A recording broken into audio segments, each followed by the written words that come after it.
Okay. Did the link change? Okay. Back. Let me check. Bless you. Okay. Let me check. Come on, baby.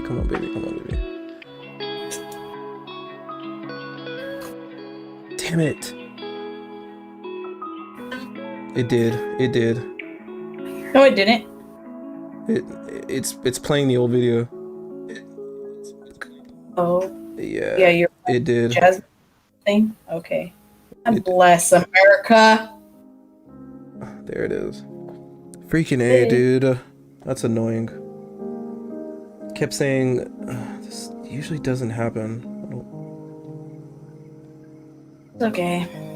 It's too much greatness. I know, We're trying dude. to I know, dude. Speaking life. Speaking truth. Crazy. Shit, man. Whatever. I'm still recording anyway. This cough is gonna take me out. Bro, so annoying. It happens at night. Nighttime it gets really bad. I just have cough attacks at night. Oh, it happens at night. You thought I said online? You said it happens online. I'm not cough attacks. Oh, Yeah, it gets really bad. It gets really bad at night. Like I tasted blood the other night. Like that's how bad it was. Oh shit. Okay. Back. We're back. yes. Manav. It's good, my man. Glad to see you. Glad to see you as always.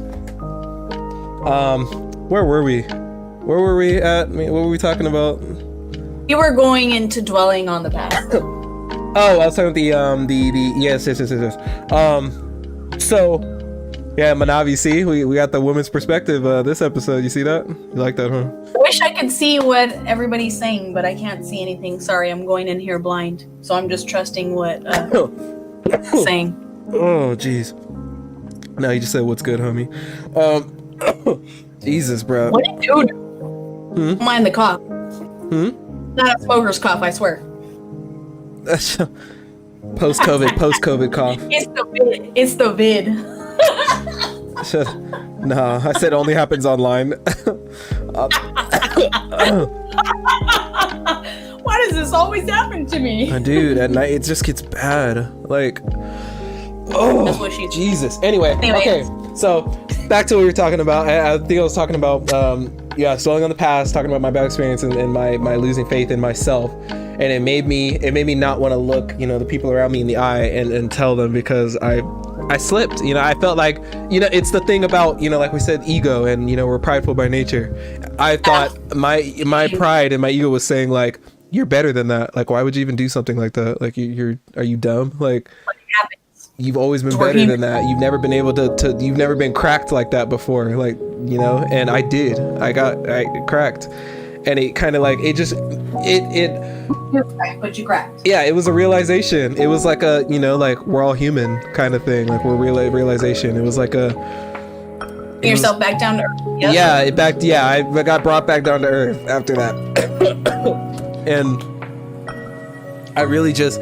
but it was also a learning experience, because it was also a way of thinking like I looked at myself that day and I was like, I never want to do something like that again. Like, I never want to crack. I never want to, like, I want to be unbreakable in a way. I want to be... Do it again. What? However... What did you just say?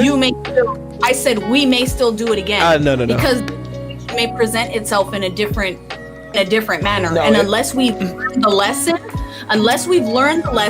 we will make that same mistake. I learned the lesson, all right. That clearly, wholeheartedly. Like, actions speak louder than words. I know. And the actions is, don't do it again. That's my actions. I can sit here and say all I want. I'm not going to do it again. But I'm telling you. The situation presents itself. No. Because you know why? Because the repercussions of that situation and how everything went down was so bad to me.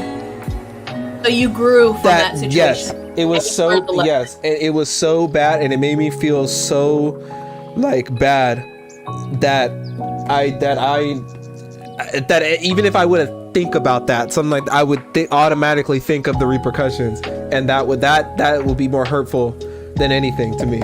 And that's, and that's more important to me is and that's because you took it from the heart. Yes, I my integrity to the people around me, and my faith to the people and stuff like that is what's going to stop me from doing that. And I said to myself, if I ever did something like that again, that I didn't deserve, that I wouldn't even deserve like the faith around me. I obviously don't deserve the people around me, because I feel like it would be betraying trust, and that's something that I can't do. Yeah, and that's amazing that obviously you learned your lesson. If that's what you took from it, yes, that's amazing, especially because you're a man and you're going to be prideful and you're going to have an ego. So for you to step down and say, swallow look, yeah, this is exactly, and I don't deserve it. That's, again, I wish I could applaud you right now, but the way my pride works, I don't clap for nobody. Not playing. Wow. Jesus. Speaking of deserving and stuff like that, good segue here. Yes. I really like, this is something that what do you think as a human being, what do you think that the basic human deserves in life? What do you think that we are we entitled to anything, if that, or do you think that we can't decide that, only God can decide that? What do you think? Well, love. And God's decided that already. It's love. Do you think that every human being on this planet deserves love? Deserves love. Yes. They deserve love. Yes. Exactly. It heals everything. Yeah. Love. Love. So that's the only thing that we are deserving of as humans, and everything else will follow. Yes. Everything else will follow. If you do everything, besides truth, right? If you do everything in truth and love, you're done. But everything, no matter what, is love. Sure. If you're acting out of love, you will be truthful. You will, for sure. Okay, so do you think everything else follows after that? So sometimes, like, there was a time in my life when I thought that, it was back before I had self-love, back before I had self-worth, self-respect, self-acceptance, that I thought that I was just the type of person that didn't deserve the things that were coming to me. I felt like I wasn't deserving of love. I wasn't deserving of certain things from other people. And because of that, I found myself with nothing, actually, because I pushed everything away, and I didn't, I felt like I wasn't deserving. But at the end of the day, it's like, that's not my decision to make. How do I know what I deserve in life? Like, how am I? That's not my call. Almost seems like I feel like, like only God will know, like what you need in life. It will be presented to you. Right, but God gave us redemption, right? And redemption is love for sure. Right? His unconditional love, seeing people through God's eyes, all that stuff, that's things that we can't even understand. That's things that we are so limited in our understanding, in our wisdom, in our knowledge, in our everything. But a basic human need is love. And they've done studies on that, right? Where they have babies, and they have babies that don't have love, and they have babies that have love. And the babies that don't have love don't have that physical touch, don't have all that stuff. You know what I mean? They don't grow. They don't thrive. It's proven. That's why I'm saying there's facts behind that. So it's love, whether you want to believe it or not. And just like you said, if you don't love yourself, you're not going to grow. You're not going to heal. You're not going to do all these things. Do you think that love is the cure to most things in the human psyche? I know it is. I know it is. I've said this for the longest time. Yes, and I know it, and I didn't think it was before, but that's because I was hurt and I was guarding myself, and I was hard-hearted, and I didn't allow love in because I thought that I was undeserving of it because I didn't love myself. You know, that's the thing. I've been saying this for the longest. You know, it's different when it's easy to like when on the outside when you were saying like you didn't deserve it. When you're in that mindset, like it's easy to say that until you either see it happen or you experience it for yourself and you feel the change happen for yourself, and then your whole mentality will shift. Because you know what, it's people are so reluctant. You actually understand what unconditional love is. You have to experience it. You have to feel it to know. Yes, exactly. You can't just say it's unexplainable. You know? You can explain it. It's just sometimes you can't articulate yourself as well as you want to. Yes. And that's why, again, actions speak louder than words. Like I've seen... If you don't love yourself, you're going to look like crap. Right? If you can't wake up and love yourself, you're going to look like crap. You're going to feel like crap. You're going to whatever. But if you actually take the time to love yourself and take care of yourself, that emits energy, that emits everything to other people. And they can see that you do love yourself. You do take care of yourself. You do all these things. That's... Man, love cures all. It can. Love is what we need around that. Cure the most. Oh God. You releases endorphins, right? Releases dopamine, releases all these things. It's a natural drug. You love someone, or that person loves you. You have this chemical exchange that's indescribable. You're just in euphoria. You're on a high. You're on cloud nine. You're on whatever. Nothing else exists except for that chemistry, that bond, that you know what I mean? That's what I'm saying. It's not even a feeling. It's literally the atoms, the energy, the whatever it is coming together. So it's raw, pure form. Yes.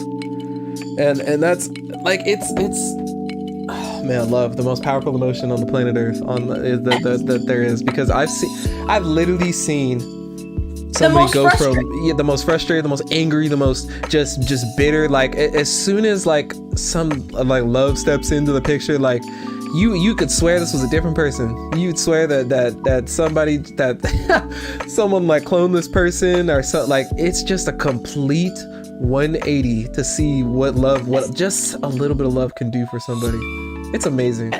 It's incredible. Like just people's mentalities just change. People's just you're healed from a lot of things. A lot. It's oh my God. It's a that lot. simple.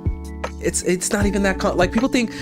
A lot of people think like love has to be so hard, so it's not that hard. It's not that difficult. It's really not. Because you allow it to be. Because you're making it about yourself. You're not making it about that other person. That's where you're still not ready, because you're still selfish. Whether you're 90% selfish or 5% selfish, you're still selfish. You're still thinking about yourself. And until you actually release all of that and don't care about yourself and only think about serving that other person, loving that other person, doing all that other person, you know what I mean? You can't feel it. You can't know it. You can't, nothing. Can't understand it. Yeah. Oh, exactly. And that's why, I mean, if you go back to the Bible, Jesus loved us unconditionally. And if you understand that he was, God made him of human form for him to come down, for him to have emotions, for him to weep, for him to do all these things so that we can actually understand and put ourselves in his spot, that he had a choice. He had a choice and he chose us. It's unconditional love in a box, in a sentence. You know what I mean? We are of limited knowledge, limited wisdom, limited understanding. That's how God had to put it to us. Like, look, I sent my son down and he could do anything he wanted, and he chose you guys over himself.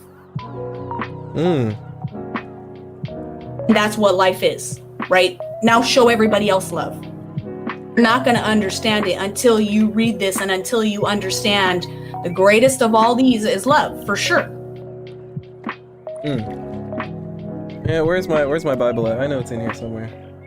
I got it. Oh, right here.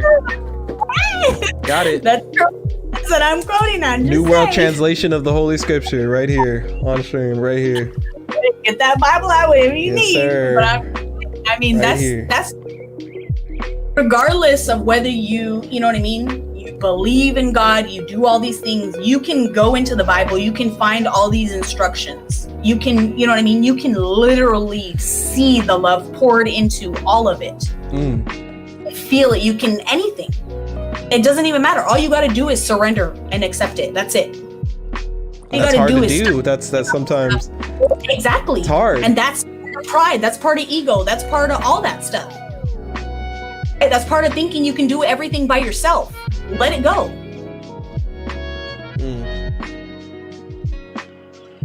I think one of the things that oh boy Rev wanted me to touch on was the idea of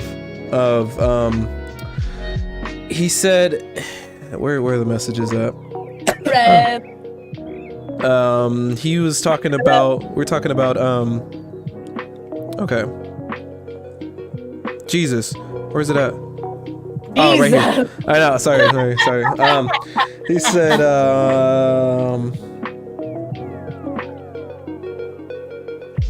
oh my goodness, I can't even. Oh, here we go. Okay, so he said what do you think about, he talked about like dating being like boring, and I was like, what do you mean? He was like you don't enjoy certain things like others. He was like taking pics, eating out, and then he was like he said what did he say? That's not your person. Like, yeah, that's exactly what I told him.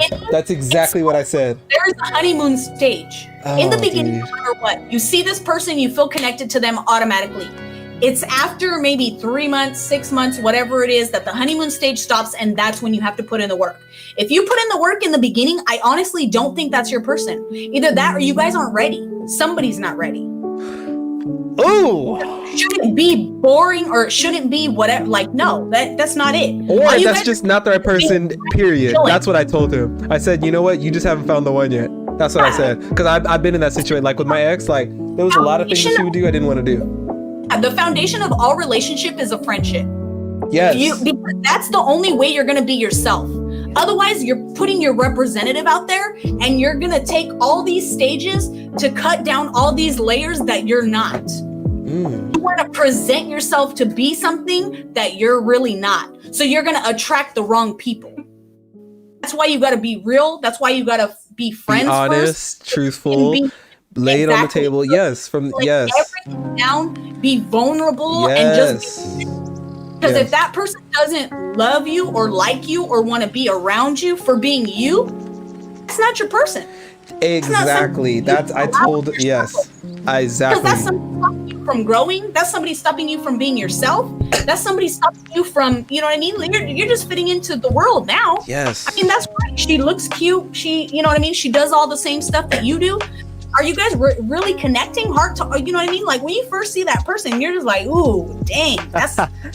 Ooh, let's see what's gonna happen, and then you start going, and all you guys are thinking about. I'm not saying you're lustful, but sex. I mean, there's lust there for he sure. Said that. He was like, sex ? And I was like, hey. Well, that's what I'm saying. I mean, not that you would. Hopefully, you're practicing abstinence because.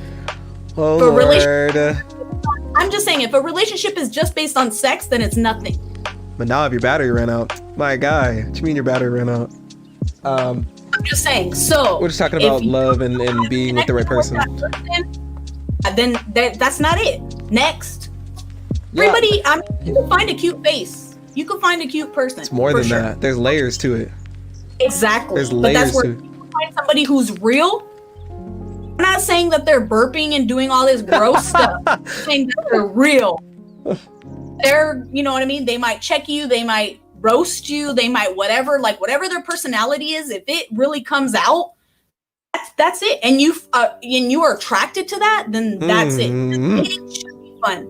There's no too boring to date. No, that's there's. Then it's just not the right person. That's what because my you don't like their representative because yes, I told him with my ex, I was the boring guy. I was the boring one because I didn't really, because like, it was like this. It wasn't the fact that I didn't want to do these things. It was the fact I don't want to do these things with you. That is the issue. And I was like, bruh, once you find the right person, bruh, all that's gonna change for you. All that's gonna change. I'm gonna sound super bad or whatever it is, but hey, you know what? It's nothing but honesty. When you first see that person, when you have a date, like I had a blind date or whatever, I first saw that person and I was like, nah. But I was nice and I still went on a date with him or whatever, and I was still like, nah, sorry. I'm judging him based on the sound of his voice. Oh my God. I'm judging him based on his height. I'm judging him based on all these things. That's not what I want. Shallow. If he was real with me and not just talking about superficial stuff like, oh, what job do you do? Oh, this is the job that I do. Like, okay, great. I really don't care. I'm trying to really know who you are. What do you really want in a person? Not who, what can I provide you with? Not, hey, this is what you can see on my LinkedIn. Oh my God. I really want to know, hey, what's your favorite color? Hey, if you had 2 Starbursts to pick from, orange or yellow, what color are you going to pick and why? Even deeper than that, like, what do you think about at night? Like, what keeps you up at night? What are your dreams, goals, aspirations? What do you, it's just that kind of stuff. Those are icebreakers, right? And then after that, you really get to know the person. Yes. It's like, I think 2 similar people can match together great. 2 opposite people can match together great. Again, it's all about the chemistry and it's all about, getting down with it. Like I said, sex is the easy fix. Oh yeah. Oh, dude. That's why you save it. With my ex. That's why you save it for marriage. Dude. That's why you save it for the long-term relationship. That's why you save it for whatever. Because sex is an easy fix. Oh yeah, it keeps things going temporarily. Literally with my ex, it probably kept things going for like 6 months longer than it needed to, because it was just. You can't connect to somebody and be real with somebody and have a disagreement with somebody and communicate with somebody without having sex as a fix. That's not for you. Woo! Really Manav said, "Think together, not alike." Boy, exactly. Spit. Well, hey, I'm saying there's people that are very similar. That work well together. Society tells you don't be with somebody that's the same person as you. That's a lie. Yeah, I don't know. Yeah, I don't think about. Yeah, that's just a thing that stops people from meeting the person who they want to be with because they're following society's rules. It's blocking your blessings. I am biased, but but I'm just saying, I really do think that because they know what you're thinking. They know what, you know what I mean? Whatever it is. And it works. It's like, as long as you're a team and you guys, if you guys could cook together, if you guys could do something together and make, something out of it and be successful and work through the complications and work through communication and work through all that stuff and understand that you guys have 2 different perspectives in life, in your mind and everything, and you guys can respect each other and embrace that, you're on a whole nother level. Keeper for the next date. That's the thing. Like in my past relationship, like we couldn't do nothing like that together. We couldn't do shit together. We couldn't without like butting heads or arguing. Because like exactly, if you can't even communicate what you cook really together. are feeling, you're fearful of that. You know what I mean? That, oh, I don't know what this person's gonna think. Not for you. Yeah, it's you're not ready because you're not accepting of yourself, and that's the reality. Is everybody's gonna have flaws, everybody's gonna have all this stuff. If you present it to somebody and they're still like, oh, okay, cool, that's whatever. That's the thing. Like, that's that, dude. Like that's whoever for you is gonna accept you exactly as you are. You're not gonna be work. You're not gonna be, you know what I mean? You're not gonna be too emotional for that person. You're not gonna be too, oh my gosh, you want so many hugs and kisses. No, they're gonna accept you for who you are. Oh, you want another hug? You want another kiss? Cool. Bet. Here you go. It's easy. Bet. You want a morning text? That's easy. Bet. You want me to check in with you before I go to bed? That's easy. Bet. Like, because if you it's just easy to do when you love someone. It's like work, you know? That other person, and that other person is thinking about you, and they're not thinking about what am I going to get in return. They're just thinking, I'm going to give this freely. And if they're not giving it to you freely, that's the wrong person. They're just tally marks. If they're just, hey, what can I get from this guy? Nope. Yeah, it's like when they say about jobs, like if you love what you do for a living, you never work a day in your life. Like if you love, and it's almost like you can apply that to people as well. Like if you love the people that you're with, it's not truly like, you're not. It's true, but you are gonna have to go through some jobs that you hate. Oh yeah, Same with people. You're gonna have to go through some people that don't work out. You're gonna have to go through some relationships. You're gonna have to struggle a bit. You know? Exactly. You know, because you really don't know what you want. You have an idea, you have a concept, but until that concept or idea really presents itself to you, you have no idea what you want. And you have to fail and do trial and error, and you have to go through different things to find that out. Through each relationship that I've been through, I got closer to the answer. I got closer to the path. Yes, you got bits and pieces of who I needed. Cool. Yes. Now this is my ideal person. I took every good thing about all the girls and put them together. Yeah. When you take all the good things from the different relationships that you've been in, when you take everything into consideration and you put them together, and then someone presents itself with that, you know, and the bad things too, because you have to think okay, if this person had all these traumas, or if this person has this, I can still deal with that. You can still it's worth it, right? It's not a burden to you. Exactly. Like, it's not a burden to me. Like, I don't care. I mean, obviously I care. Yeah, but obviously I care. You can't get back. You invest that time wisely instead of just spending it on the same person over and over again.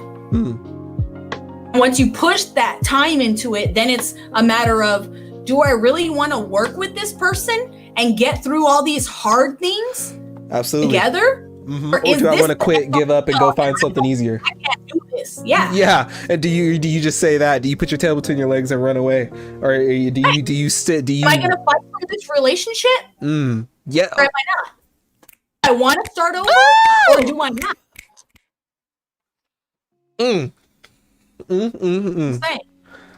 Oh God, eyes are watering. God, spitting tonight. This is like, man, this is the shit people need to talk about. Like, this is, I'm telling you, it's raw, it's real. Like, that's, oh man. I need to like process that.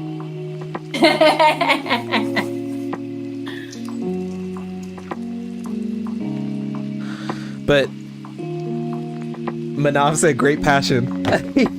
What great passion. Dude, you know what? I'm passionate about this shit, dude. I'm passionate about it because it matters. This is like, you know why? Because I'm sort of like, I can point all this stuff to my own life. That's why I'm passionate about it, because like all this stuff, like, yeah, she says same. Like, we can point this stuff to our own lives, and it's like, it matters. You know what I mean? Like, it hits differently when you talk about something that you're personally experiencing, and you can put it in your own life. That hits different. Or it's something that you're currently experiencing. It hits different, right? This isn't just something generality like I'm talking about. Like, I could talk about, if I were to talk about like the generalities with kids and parenting, it's not going to hit me the same because I don't have kids. I'm not a parent.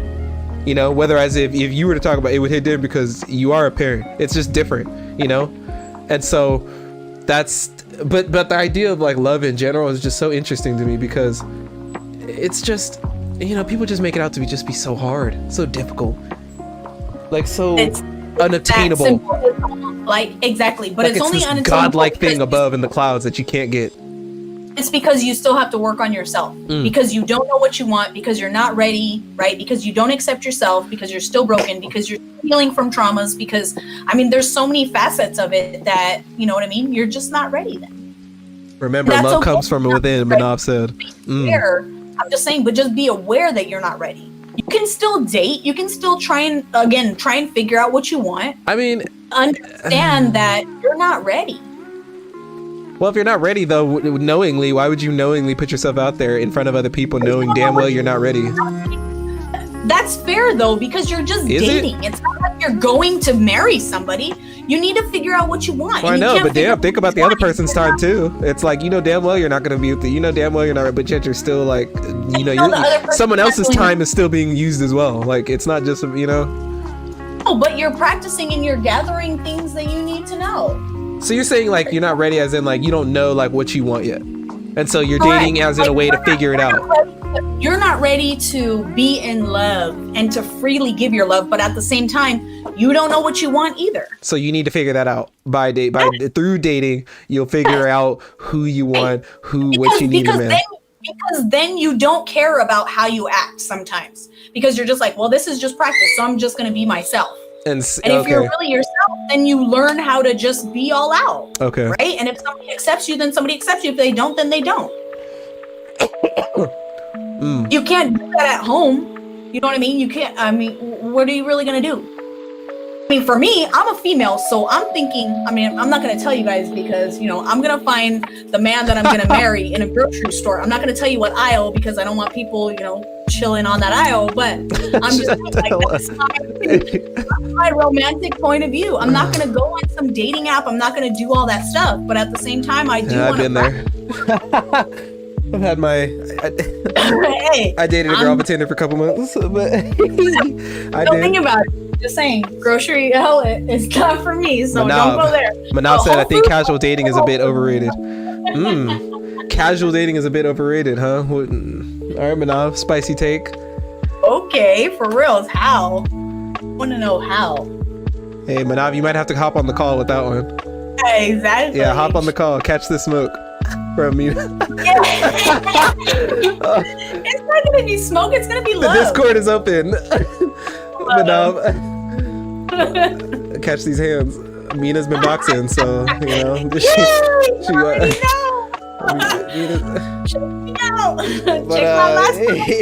You know what? I thought, you know, I'm sort of like in the middle with that about the whole like casual, because it's like, okay, to me, like I think like this whole thing of like people just, I'm just gonna, you know, go out and just date a bunch of people, you know, just see how it goes. There's levels to it. Like it depends on why you're doing it. Like, okay, if it's Mina, like what you said, if you're figuring out what you want, okay, I can understand. But if you're just like just bullshitting just for the sake of wasting people's time and stuff, like I don't mess with that. Like that's where I draw the line.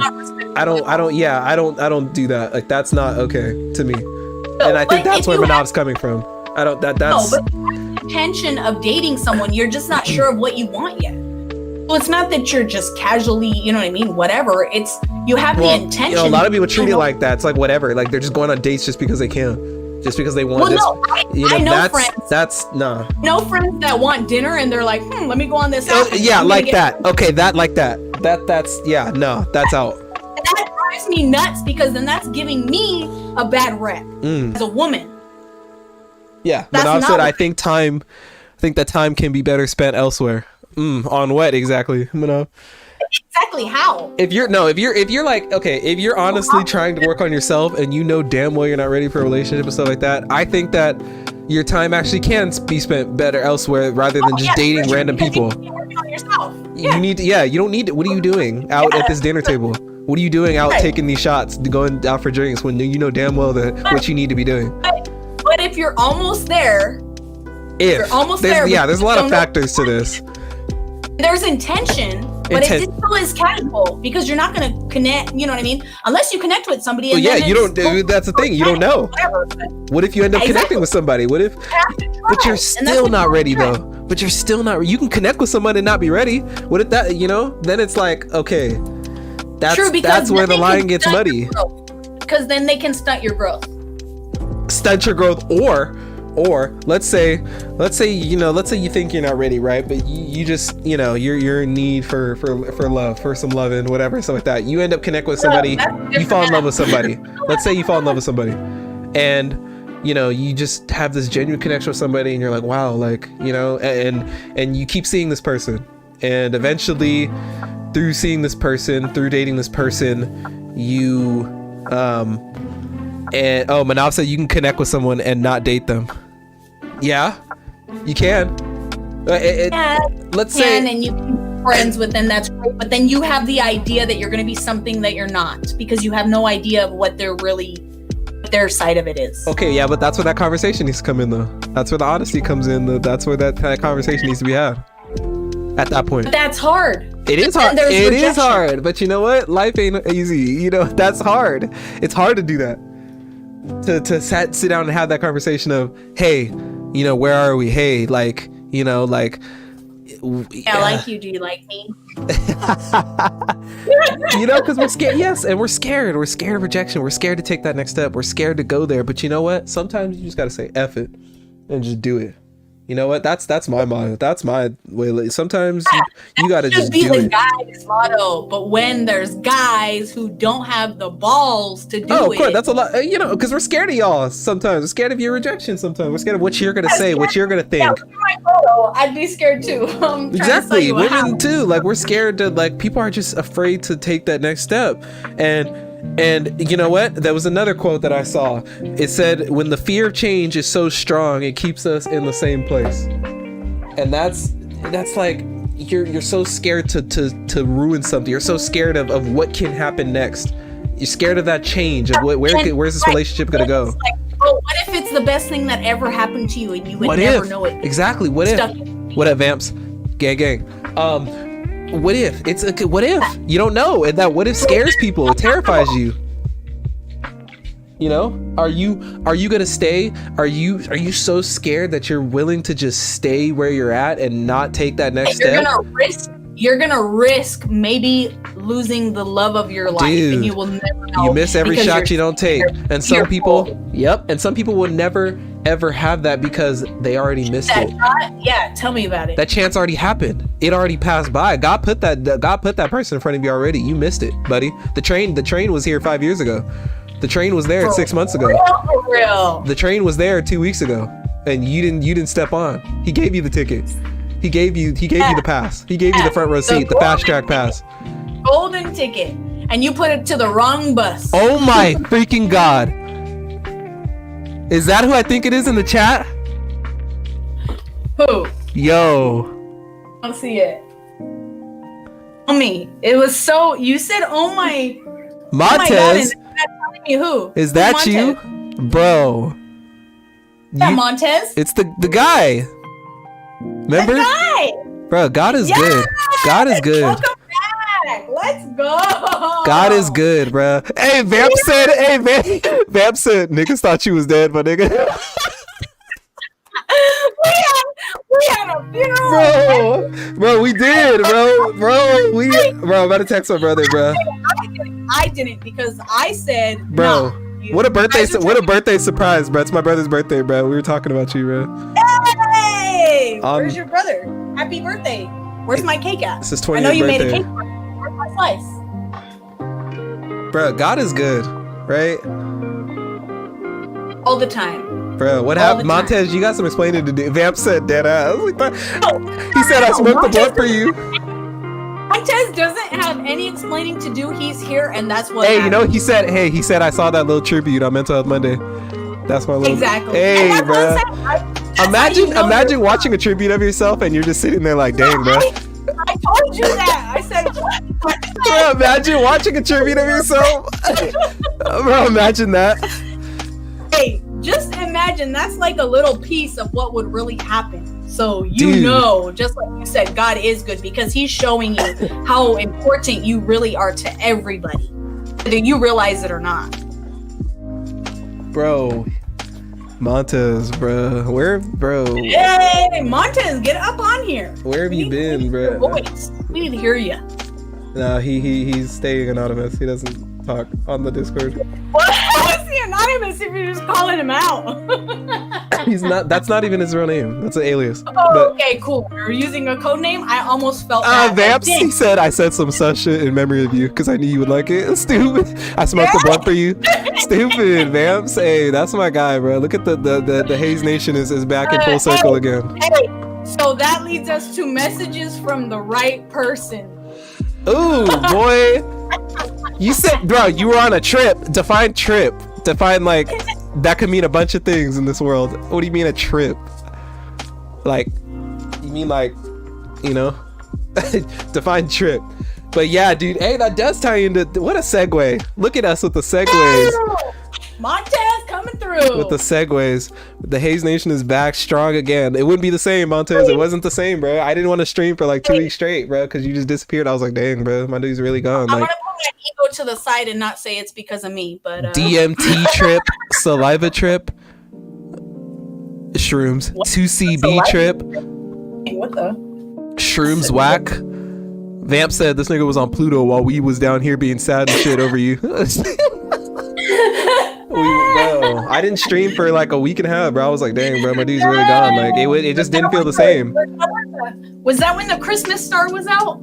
Yeah, like dude, it was 200 years. We waited for it. he said we going full tweaker. Dang, bro. Montez, man, you scared us for a second, dude. You scared the nation for a second. He said, bro, I was on another galaxy. Bro, you tripped for 2 weeks straight? Like, bro, it's the longest trip I ever seen. Bro, let me go to the messages, bro. When's the last time I hit you up? The last time you hit me up was, bro, January 4th, bro. It is now January 18th. Bro, I was just gonna say January 5th because I remember it from the last podcast. Yeah. I got this committed to memory. It's been a minute. Vamp said, Montez, no cap. You low-key carry Hayes' channel. Come on now. Can't leave like that. Stupid. He said, I know, fam. Dang. Who said that? Vamp. Wow, Vamp. Yo, back must have been tired from all that carrying. It was, bro. That's why he had to take a break, bro. His back was hurting. His back was hurting, bro. Anyway, bro, man, y'all, man, he just threw us off the whole mental, man. God is good, bro. God is good. Man, all the time. I kind of made the stream right there, dude. I did not expect that. I didn't expect that, dude, to see that in the stream. I didn't expect that, bro. You're the last person I expected to hear from. It was amazing that you actually saw that in the chat. He said, hell, I got a back injury. All right, anyway. Okay, go. From carrying the channel so hard. Got them back shots. Ew, Vamps, bro. Vamps chill, bro. Ayo. They're being sus. Wish Xander a happy birthday for me. I will, bro. He's, hey, bro. That's, bro. That's, I'll send him your message.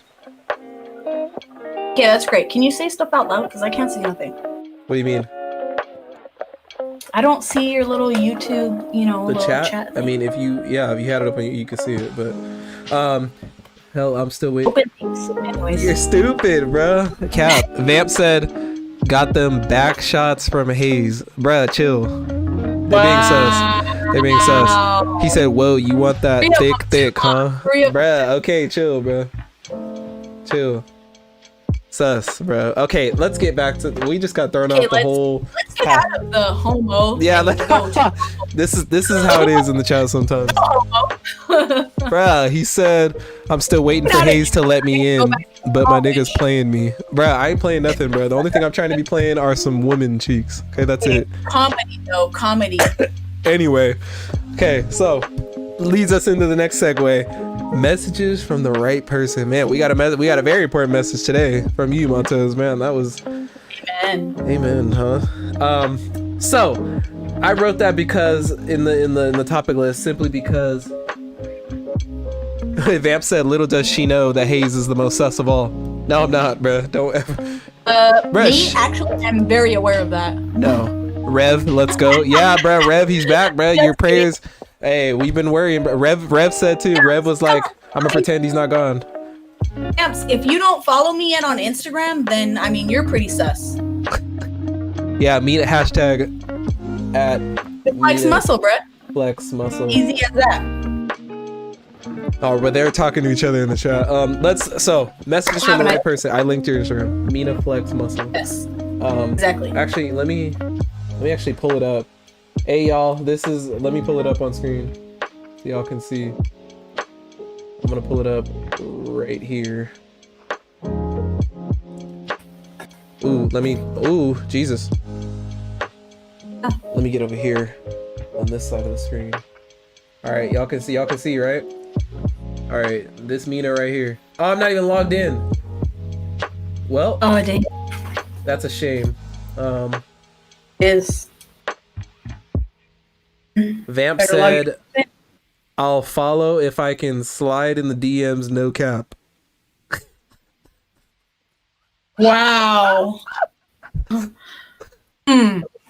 Better get hit with the follow back at least.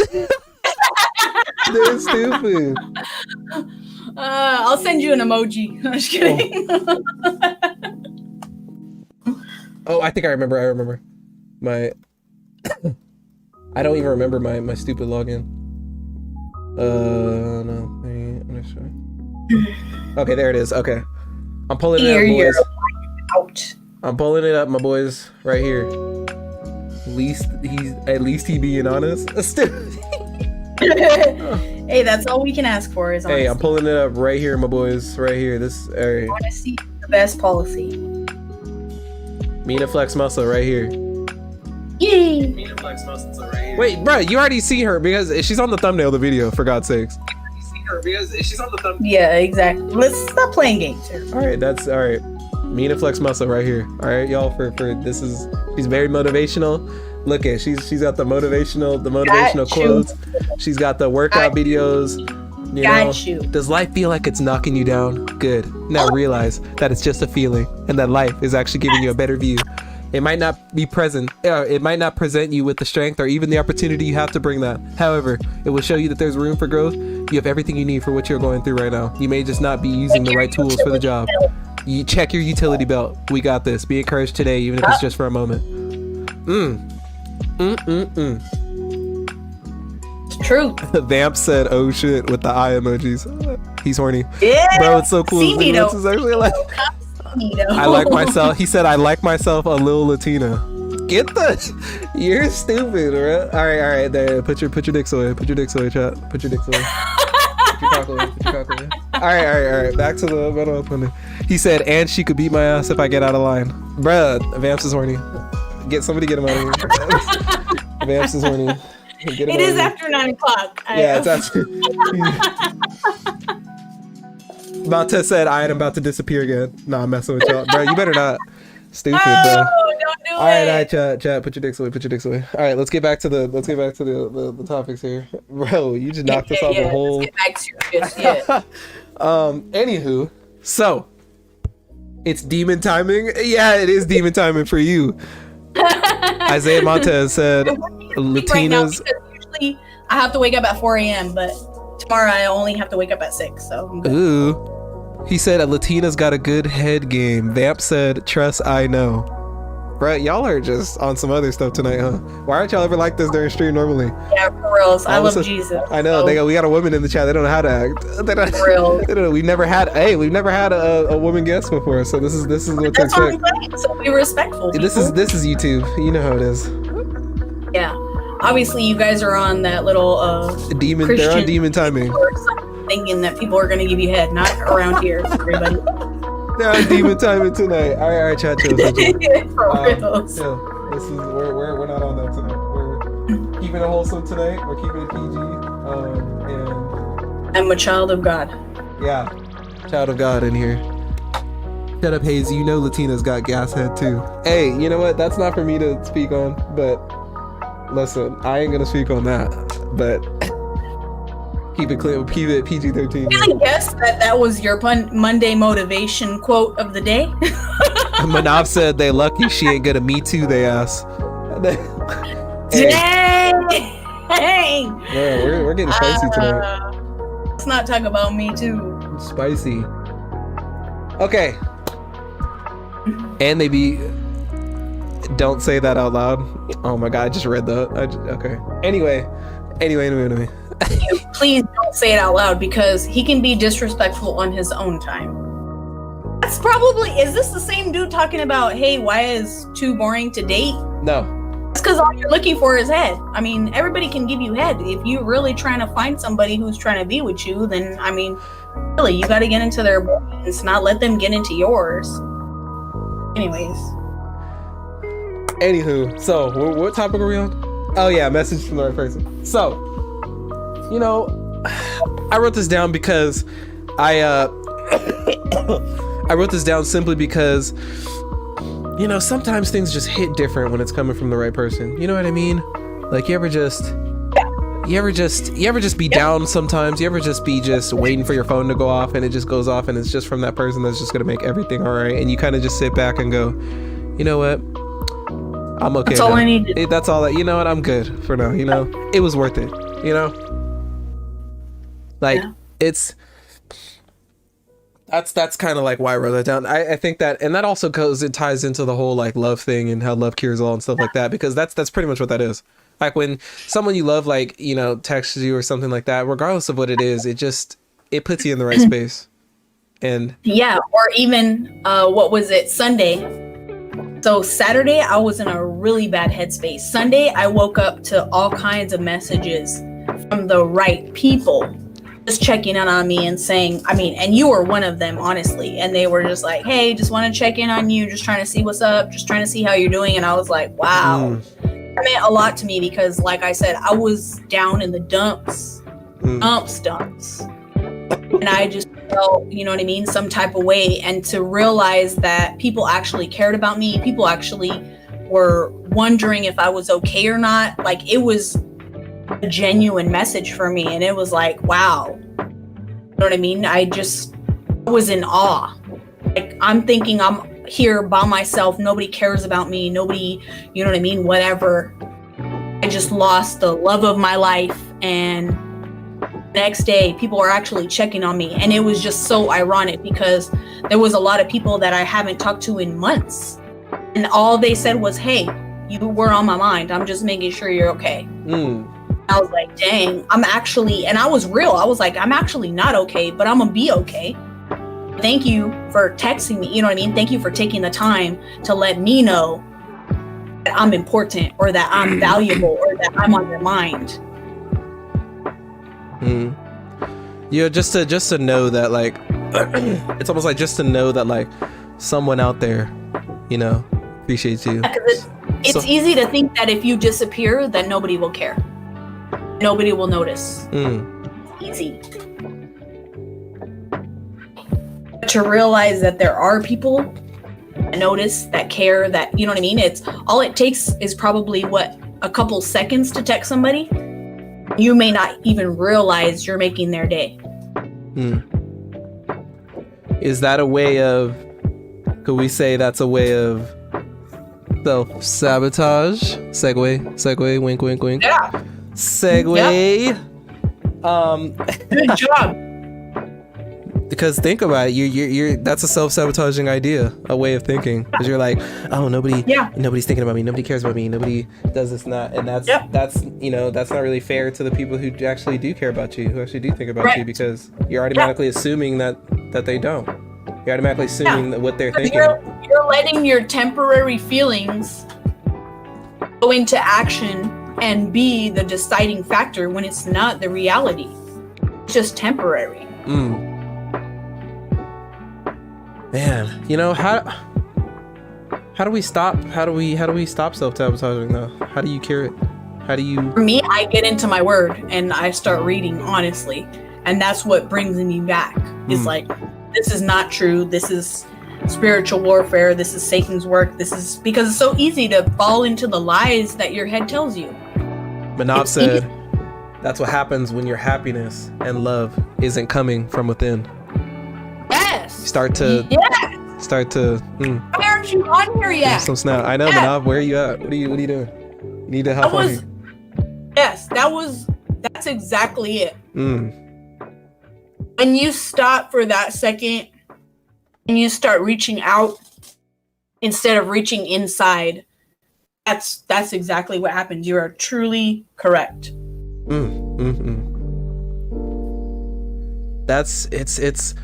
It's like, you know, what are well, you know, now we can let's start going into, you know, our own like lives. How do you think in ways that, what's ways that you've self-sabotaged before, or what's ways that you think, either the ways that you're still doing it to this day, or ways that you've stopped doing, but, you know, what are some ways that you self-sabotage your own life and relationships? For me, I think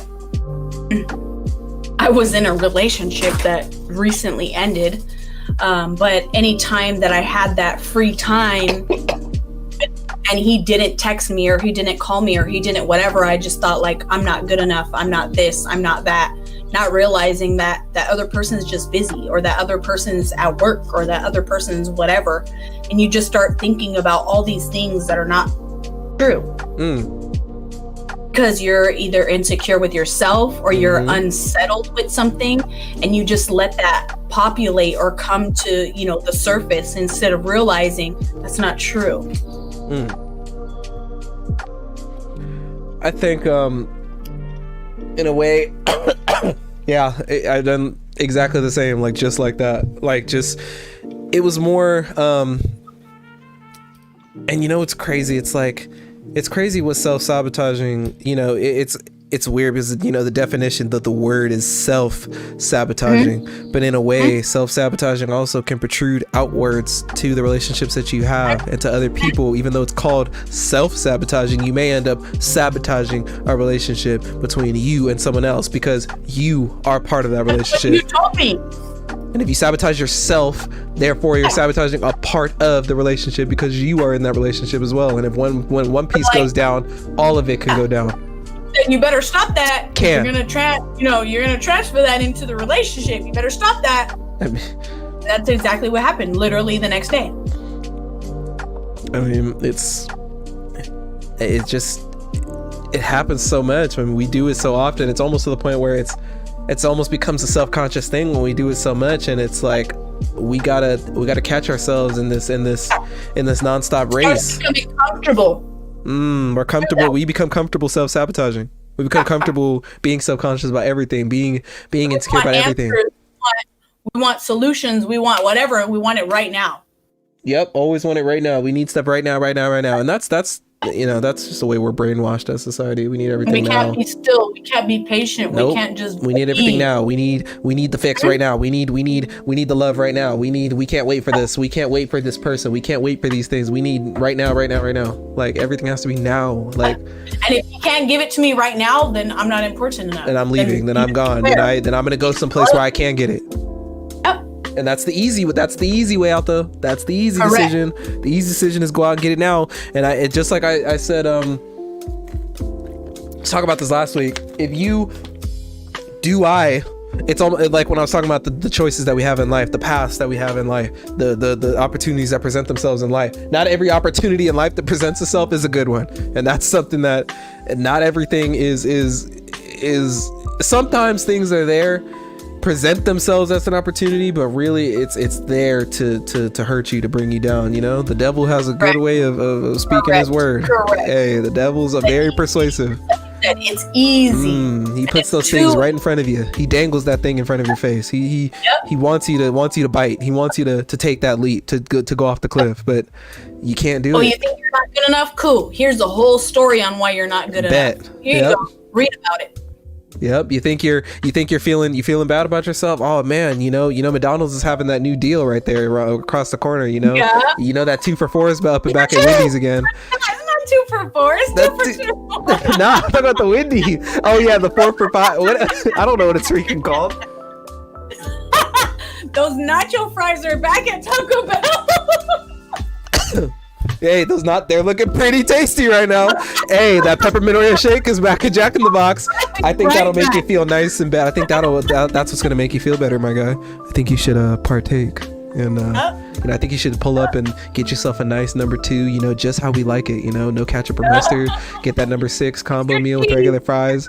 I think that's what we need to do right now. I think we should, you know, there's no line right now either. You're driving by it and the line's empty. You're coming back home from work. You feel like shit. The line's empty. Are you doing this right now? You're real descriptive. Dude, I live like this. This was my life. Got off of work. It was 11:30 at night. I'm driving back from Grandview, and it's right there. Yeah, it was. What's your life? Of course it was. Yeah, it was. It was. Well, it can't be my life right now because it's not going to be. No, of course not. No. Bet Manal's about to hop on. But it's like it's okay. It was my life at one point. Like I. Yeah, but you learned from that and you grew, and now. Montez, don't ever say some shit like that again. He said, I think we should all get together and smoke crack. Wow, I don't smoke anything. Yeah. I don't do drugs. Don't ever say some shit like that to me again. No, I'm not smoking crack. And yeah, we do have a lot to talk about on Discord. You're right, Montez. But yeah, like I do some pull-ups or push-ups. Yeah, do some of that. We can do some push-ups and we can work out. That's what I want to do. Show his crack. I'm behind on my push. I'm only at 40. I got 60 more. Let's go, dude. Dude, I ate too much. To do 100 before this. He said, "Lame. You still thick though, bro." We need to talk. Oh, who is? Montez, we need. Oh, Yes. Here. Let's go. Okay. I think. So what was I saying? Like back to the. We were just talking about like. Yeah, like that was my life at one point. It was my lifestyle so much. I knew the routine. Sorry, God. It was just. I just. The devil is persuasive, dude. I would come home 11:30 at night. Like, hey, the drive-thru's empty. You know what you want. You know what you need to do. And yeah, I overcame. I didn't overcome anything actually because I gave in. All the way in. I get it. I gave in, and it was the easy thing to do. It was and I talked about this like lastly. I was saying like when two things present themselves, are you going to, because sometimes that one decision can destroy everything that you've worked for. When you put in that one thing that's put in front of you, can destroy everything. It's like, are you willing to sacrifice everything that you've worked for in this relationship? Are you willing to put everything to the side for what? For 15-20 minutes for one night? Are you willing to really, for what? For what?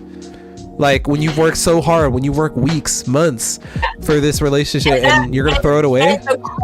And the craziest part is that person that you just did that to still loves you and accepts you and understands that you made a mistake and accepts you back. Well, it depends on what you did. That's okay. We can get into that. Like I believe we can get real detailed. We can get real detailed, but you know what happened, and that person accepts you still.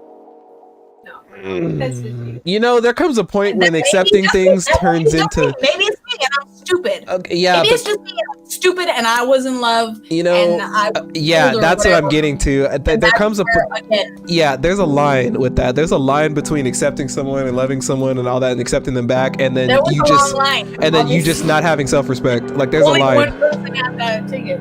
There's a line. Like it's either you just don't have self-respect or like it depends on the situation. But I believe there's a line to that of forgiving someone and taking them back. That's a huge step. Like taking some like that's what I'm saying. I took that step and I still got it in the end. Sorry, God, but I still got the short end of the stick. But that's love. You love somebody unconditionally. They mess up. They make mistakes. You accept them for who they are without any conditions, and you still end up getting hurt. Well, yeah, but then you have to ask yourself, why did you get hurt again, though? Because you loved unconditionally, because there's no conditions for you to love. Well, but then if they did it again, that means they didn't really love you then, right? They didn't respect you enough to not. I hope he's listening. No, I'm just kidding. No, it's just like you said. Satan is so easy to be on his team. Hey, cool. You want to do this? You want to do that? Here, you can have all of this. You can have all of this. Nobody will ever know. Here you go. I think it really depends on like the situation, like what you did and like all like it, okay. If someone like cheats on you in the most gruesome way possible, okay, and you still like, and you just say what is the most gruesome way? People cheat on you. People cheat on you. It doesn't matter what. No. Okay, but there's levels to it. Like, let's say like, and let's say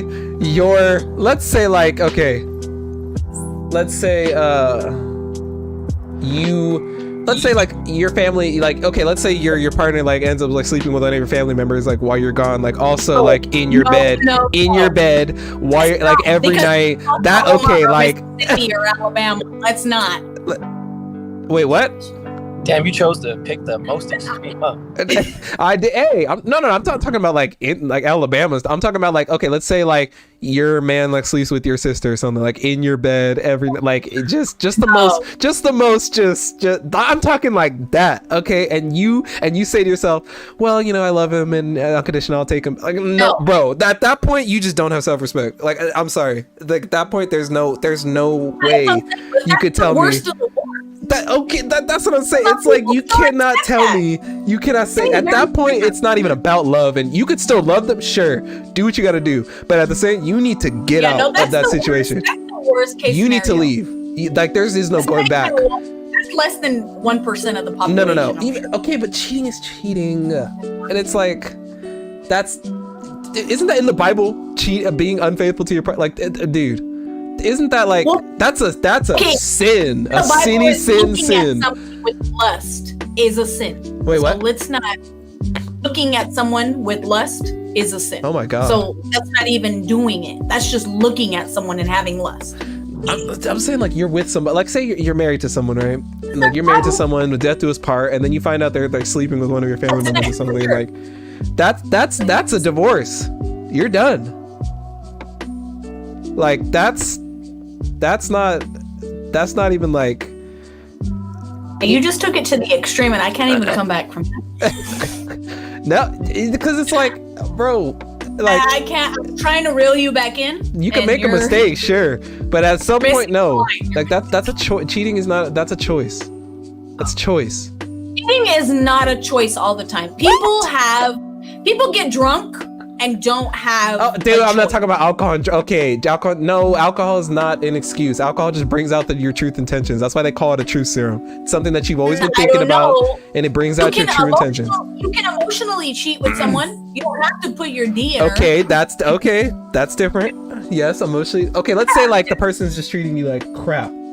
Let's say the person's just beating your freaking ass, abuse. Like, let's say you're just being you're treated like garbage, emotionally, physically, and you step out on the person. That I think is different than you just being a piece of shit and just cheating because you just can't keep it in your pants. Like that. Okay, that's two different scenarios.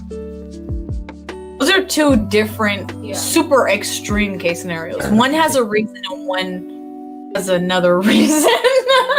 I don't know these. I don't even know where we're going here. I don't even know. Manal, help me out here. What are we like? What's the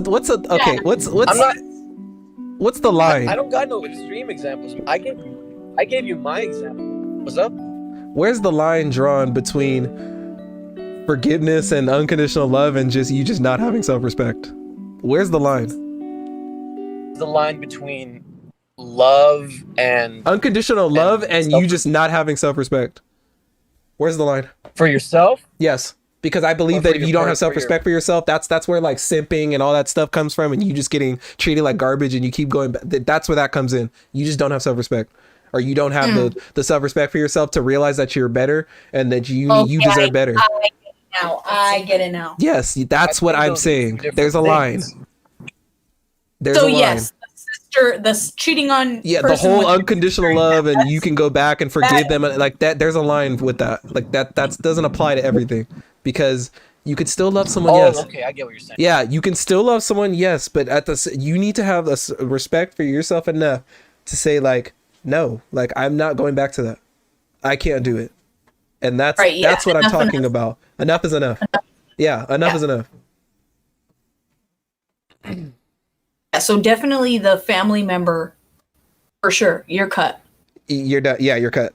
If you're drunk and you sleep with somebody, I'm not so sure.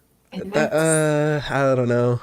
I think alcohol is a true serum. Whether it be an ex, whether it not be an ex. Okay, but then you got to think like, okay, but alcohol is an inhibition. Yes. Right? What were you doing in that situation in the first place, though? Why were you putting yourself in that situation in the first place? Because you get your D wet.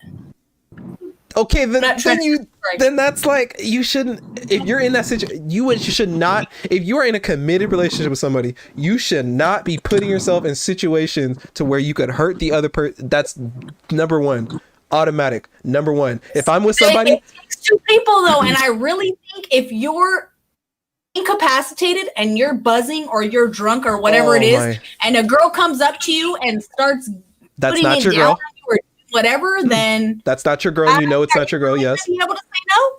Yes, you should. Oh my! I mean, okay. Why are you freaking that drunk at a party in the first place? Why are you in that situation? It's somewhere safe, or you no, thought it is not. No, it is. What? This is all just choices, dude. I don't know. I think people just need to be more self-aware. Like if I'm in a committed, maybe it's just me, but if I'm in a committed relationship with somebody, I am not. First of all, I'm not gonna be out I'm not gonna be out no ratchet ass freaking party getting drunk without my girl. First of all, that's number one. Number two, that's a great That is great. I'm not doing that.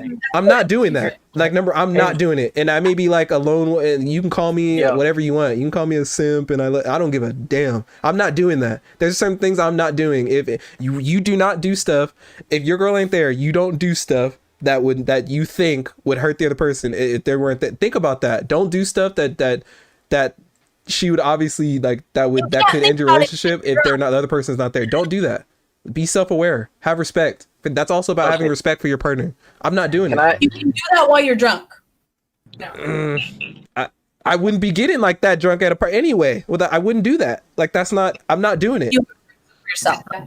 You know, like, I respect myself and my part. I don't know. Go ahead. But I know you had something. I'm not doing it. So you're speaking. It might sound kind of like I'm coming at you. You're kind of speaking from a guy's perspective, and she's coming from more of a girl's perspective. Yes. Think about it. If a girl goes out, like she said, yeah, you're right. You shouldn't be around a situation where if you were to get pissed drunk, that some shit would go wrong. However, a lot of times you are in a situation where it's supposed to be safe, and there might be one or two other dudes there that ain't so safe. You know? Like you're there with some buddies, like your buddies. You're having a guy night. You're watching the game. Even if you don't. But even then, you know, like sometimes you can plan for it. Sometimes some shit just goes wrong, you know, and it's difficult. It's more difficult for a woman, obviously, you know. I don't think it's gonna be difficult for her. Like you said, she boxes. I feel like motherfuckers ain't gonna She'll Ronda Rousey somebody before they touch her. I've been at parties where I choose not to drink because I seen some suspect motherfuckers there, and there are young girls there, and you know I know they prey on little girls. So I kind of just, for my own kind of like, you know, for the sake of my friends, I'm kind of like, yeah, I don't think I'm gonna drink. I'm gonna keep an eye on this place. But see, they didn't ask me to do that, and you know that's how most parties are. They just show up assuming that it's a good spot, and I think that's where she's coming from. A lot of people assume it's a good spot. Maybe most of the time it is, but you never know. Exactly. That's just, you just have too much. People have too much trust sometimes. Like I'm just more like, I'm kind of like that guy at the party. I'm aware. Like I'm self-aware of what's happening like around me, because there's just so much stuff going on like in the world. Like I feel like it'd be best if I'm the guy who's just like, you know what, like let me just chill back. And plus, like, I'm also the type of person, like, I don't need like all that shit to have fun at a party. I don't need party I call those fun enhancers. That's what I call those. I call drugs and alcohol. It's a fun enhancer. It's something that enhances your enjoyment. Yeah, it's like it's a supplement to your fun. Like, I don't need that. Like I can have fun at a party. Like I can get down with the best of them. I don't need like a pill or alcohol, nothing like that. I can hang. So but I can hang. You know, so I just never felt like I needed that stuff. And so I think for me, it's more of like a personal thing for me. For me to go to a party and willingly like get that drunk to a point where like I like end up like I cheat on something. Like I would never, like, I don't know. That's so like just out of this realm to me that it's like and plus also that experience that I talked about as well, like that whole thing about me. Okay. Are you okay? You're saying you wouldn't do it because what's up? Go ahead. Hello. Yeah, we hear you. Yeah. For sure. What were you saying? Oh no, we didn't say anything. We were listening to you. Because he would put himself in that situation and he would have more respect. But you're drunk I thought my shit cut off. and you think it's a safe place. Yeah. And some girl comes up to you and she starts kissing your neck or rubbing on you or whatever it is. I'm being like, no, I'm good. I think it's the greatest thing in the world. What the? If it's not my, I don't give a. I've been like drunk, like at my birthday, but like I've been like like I know how I am. Like when I can still, I would know that number one, this isn't my girl. Number two, don't touch me if you ain't my girl. No, I don't give a damn. Like if I was drunk or not. Like that's not happening. Like it's not. If anything, it would make me more aggressive. Like I'm not saying I wouldn't hit her. I wouldn't hit her or nothing. But I just wouldn't be so nice about it if I was sober. That's what I'm saying. And you think that's the majority of men? Oh, of course not. Absolutely not. Okay, so that's what I'm saying. Absolutely not. But just because it's not the majority, man, I'm not letting it slide. I don't give a damn if it's not the majority or not. I'm not letting it slide. I'm not gonna sit here and be like, oh yeah, it's okay, just because most of you do it. No, I'm not letting that slide. Just like we shouldn't. I'm not praising guys who like who don't cheat on their women or whatever. Like, good for you. That's what you're supposed to be doing. I'm not gonna praise it. You're the small percentage of men who actually have integrity through their actions versus other men who you're talking about you. I think that well then remember what I said last week about being like kind of mature with your relationships and shit, and you're the one that told me, man, you need to have hella self-awareness for that. Or not.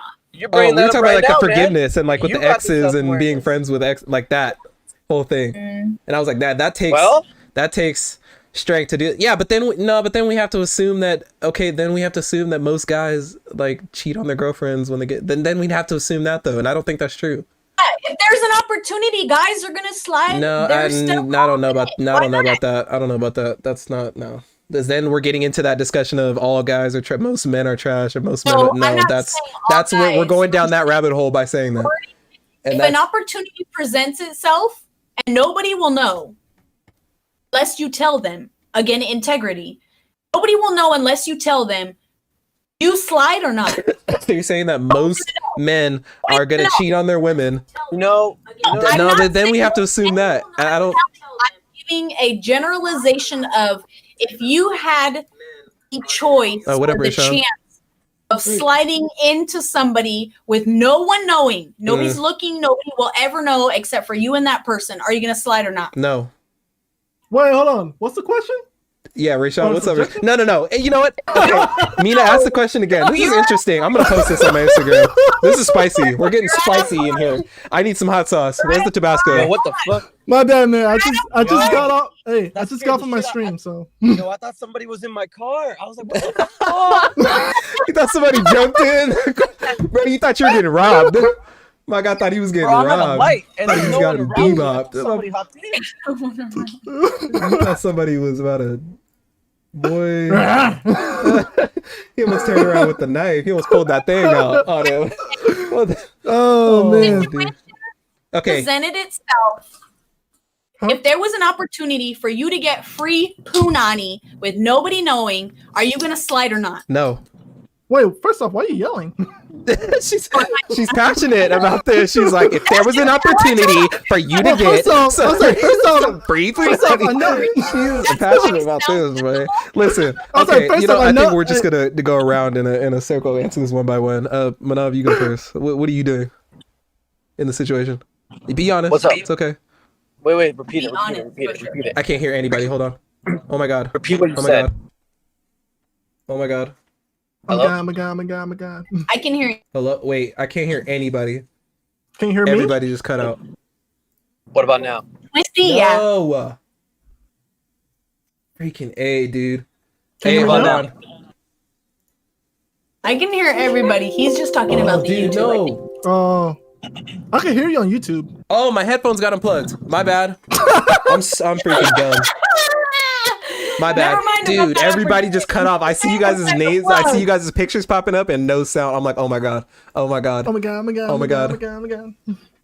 Jake says, Jake Oldkey says, itself, he can't find the hole.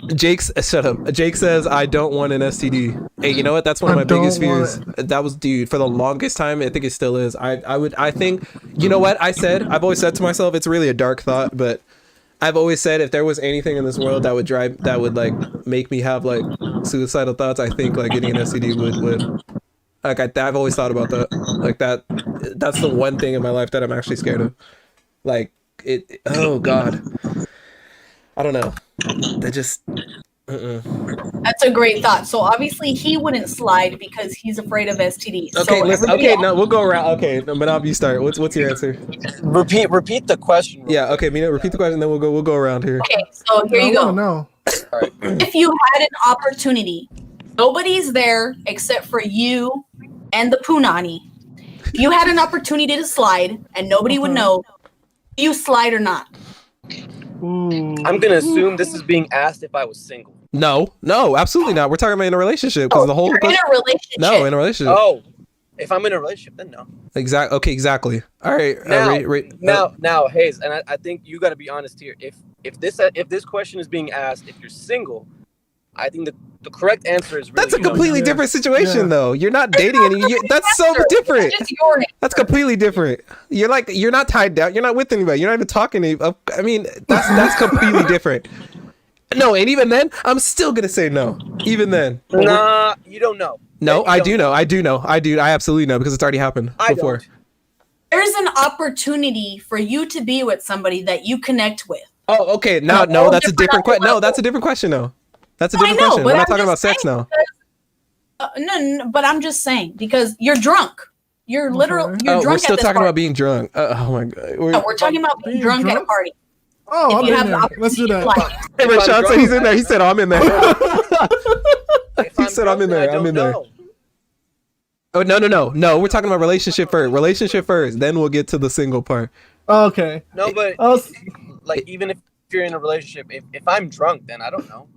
You don't know what you're doing. Thank you. I mean, I've been drunk before, though, and I know how I am when I'm knowing how I am when I'm drunk. I'm still gonna say no. Yeah, I've been. Listen, man. People do dumb shit when they're drunk. Yeah, but when I get drunk, though, it's not like my head doesn't go out the window. I can still think. Yeah, like I still know where I'm at. I'm still self-aware. I don't slur my words. I don't get the only thing that happens. I get dizzy. Like I may like walk a little bit to the side, but I don't get like I don't get like dumbfounded like that. Remember though that what that stuff does to you, it doesn't just disorient you. It enhances a lot of other feelings as well. So say exactly. As men. So then you're not really drunk, Hayes. As men. No, which what you just said, it enhances other feelings. So what you just said, if I already don't even want to smash this chick in the first place, but you don't know, you never know which ones get enhanced. It's never always the same. But it's like if I already have these feelings of like I don't want to smash any of these women here anyway, and then I'm drunk, I really don't want to smash these women here because it just enhances that thought of I really don't want to smash. Like it's not gonna flip my decision and be like, oh, you know what, maybe I do want to smash these. No, like if I already don't want to smash, I'm not smashing. Like I'm really not smashing. You know what I mean? It's like I'm already like at the thought. I don't know, man. Being drunk isn't gonna flip my decision. Flip the coin. Listen, man. People have talked. Like, you know, people talk about how when you're drunk, a 3 goes from a 3 to a 8. So I don't know. I don't know, dude. What? I just think it's gonna take a little bit more than some alcohol to break through that steel trap. In my mind, it's gonna take more than that. That's what you want to believe, but I don't think that's the truth. That's not. It's the God honest truth. It's gonna take more than that. Hey, what's the most? Okay, you say have you ever been drunk? What's the most shots? Of course, I have. What's the most shots you take? It's about the liquor too. I got some Cubas in my fridge for my birthday still, like half a bottle left. That dude, you know what I'm talking about, Rich? That shit is no joke. Like, what's the most you drank? Oof. I couldn't put a number on it, but it was the fact of like my birthday. It was the fact of the drinking and like the devil's lettuce at the same time. Damn. That kind of like. All right, so you got crossed. That's kind of different. But that was the most I've ever been knocked out of my headspace before in my entire life, and I will say like. So those two are different things. That feeling is was way worse than just alcohol. Like the cross, like was. But I was no. But here's the thing. It was just like I was there, like I could, but I couldn't, like I was just like it felt like being in a dream. Like it felt like nothing around me was like kind of real. It felt like I was just in a dream, and like I was like, okay, like I'm here. I'm here. No, that's the thing. I got out the car and like I walked to my car like straight, like I was, but it was like it just felt like I was gonna wake up at any second. Like someone could like slap me and I'd be like, oh, okay, that was just a dream. But I had to tell myself like it's not a dream. Like this is actually happening. And mine was crazy like 5 years ago. I still remember what happened, but like no, actually, like long story short. So basically, I was at the party, right? It was at around like a New Year's Eve party. It was over by Calabasas. Yeah, I went to Calabasas one time, and then so basically, someone gave me. Someone gave me I forgot which weed they gave me, so it was pretty strong. and then also they gave me like a couple shot of tequila and rum. Boy got zooted. Yeah, I was blacked out. And then after that, I can't remember until the next morning. Next morning I woke up. I don't know if I had sex with someone because I got 2 girls like on each side. Zooted. It was crazy. See, that is wasted. Yeah, you don't even know. When you wake up and you don't even know, bro, you can't even like put a timestamp on it. I couldn't. Yeah. I was high first, and also I was drunk, so I don't know what's going on. Yes, so that's exactly what I'm talking about. It's like you're just out of, like, you can't control yourself and you're just feeding into the feeling or whatever it is, you know what I mean? And you don't even know, because it might not have even been you. It might have been the girls that came up on you and wanted it or whatever it was. That ain't their fault. They don't know you're taking. You never know. What? That's not their fault. They don't know if you're in a relationship or not. I'm not talking about their relationship or not. I'm talking about they're all up on your D. What are you talking about? That's well, I'm saying, like, you know, to be on you. Hey, hold on. We got a question from chat. Jake says, do you have any tips for wanting to stay single for the rest of your life? Well, first you have to ask yourself, why do you want to be single for the rest of your life? That's number one. Just wear Crocs. Wear Crocs in public. If you're asking for tips, then obviously you're not trying to be single for the rest of your life. You're trying to fight a feeling that you want to be in a relationship, but maybe you're just not ready yet. Yeah, it's really tips for wanting to stay single. Well, I don't know, because I don't want to stay single for the rest of my life. Tips for wanting to stay single. You really don't want to. You're fighting something, and you want people to tell you something. You want society, you want culture, you want to feed into that, but you need to feed into your actual response. You need to feed into what your mind or your body or whatever it is, your spirit, your soul, whatever is telling you. Don't try and feed into have people feed into you. Only you know what you want. And if you're trying to have tips and whatever for people telling you to be single, because you don't want to be single. That's true. Well, first off, a single is a choice, but not by given. So some people are single by choice. Absolutely, they ignore everything. No, I mean, yeah, single is a choice to protect yourself and to protect other people. Because if you're not ready, you don't want to infect. You know what I mean? Yourself or other people. Unless you're toxic, because some people like will willingly go into relationships knowing damn well they're not ready and then hurt the other person. You know that happens. That happens all the time. That happens all the time. That's my life story. I've been literally in a toxic relationship, and I've been toxic myself because of that toxic relationship. So I believe that. But yeah, no, that's horrible. It's, man.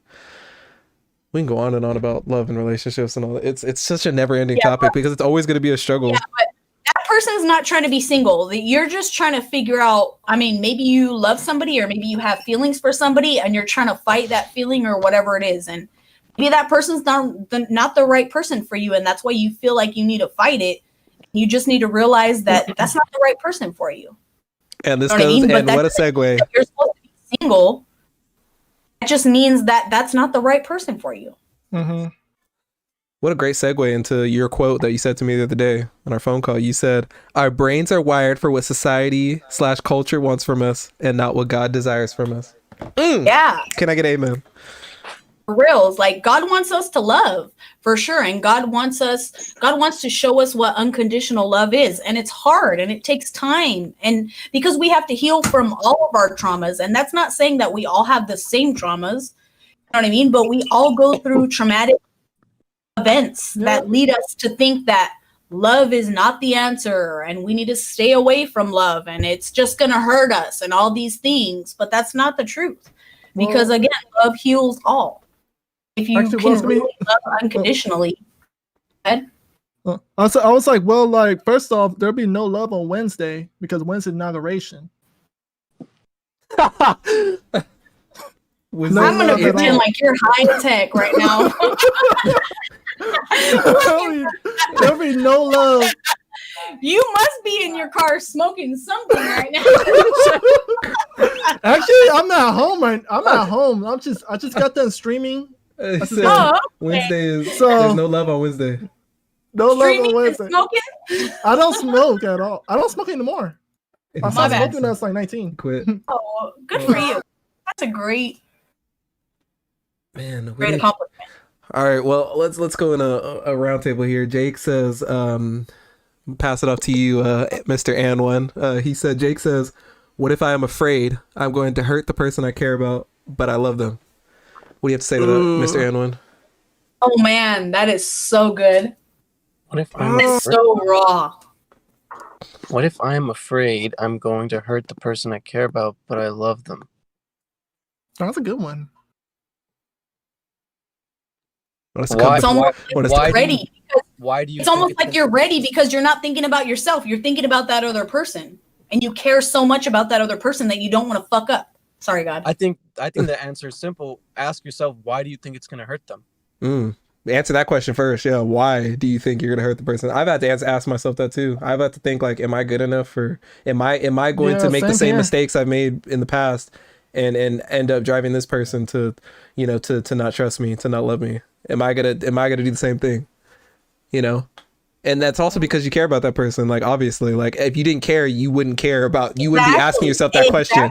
You wouldn't even be. That's what I'm saying. Is that's the ultimate love.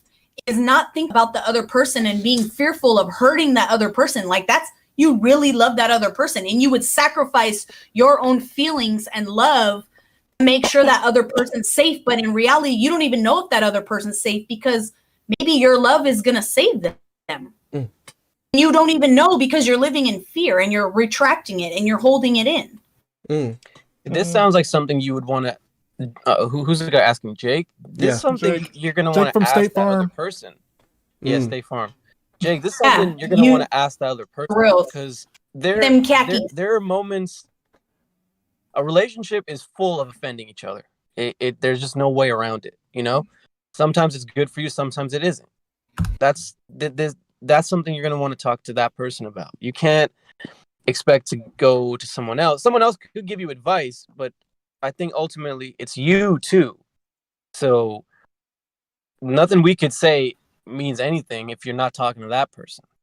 Yeah, you have to go to that person and you have to understand whatever their answer is. Don't take it personally.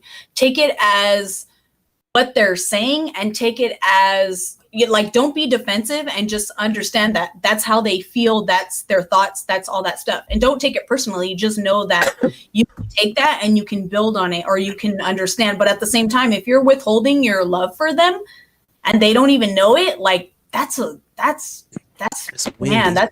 freaking insane. You know what I mean? Like, you're strong.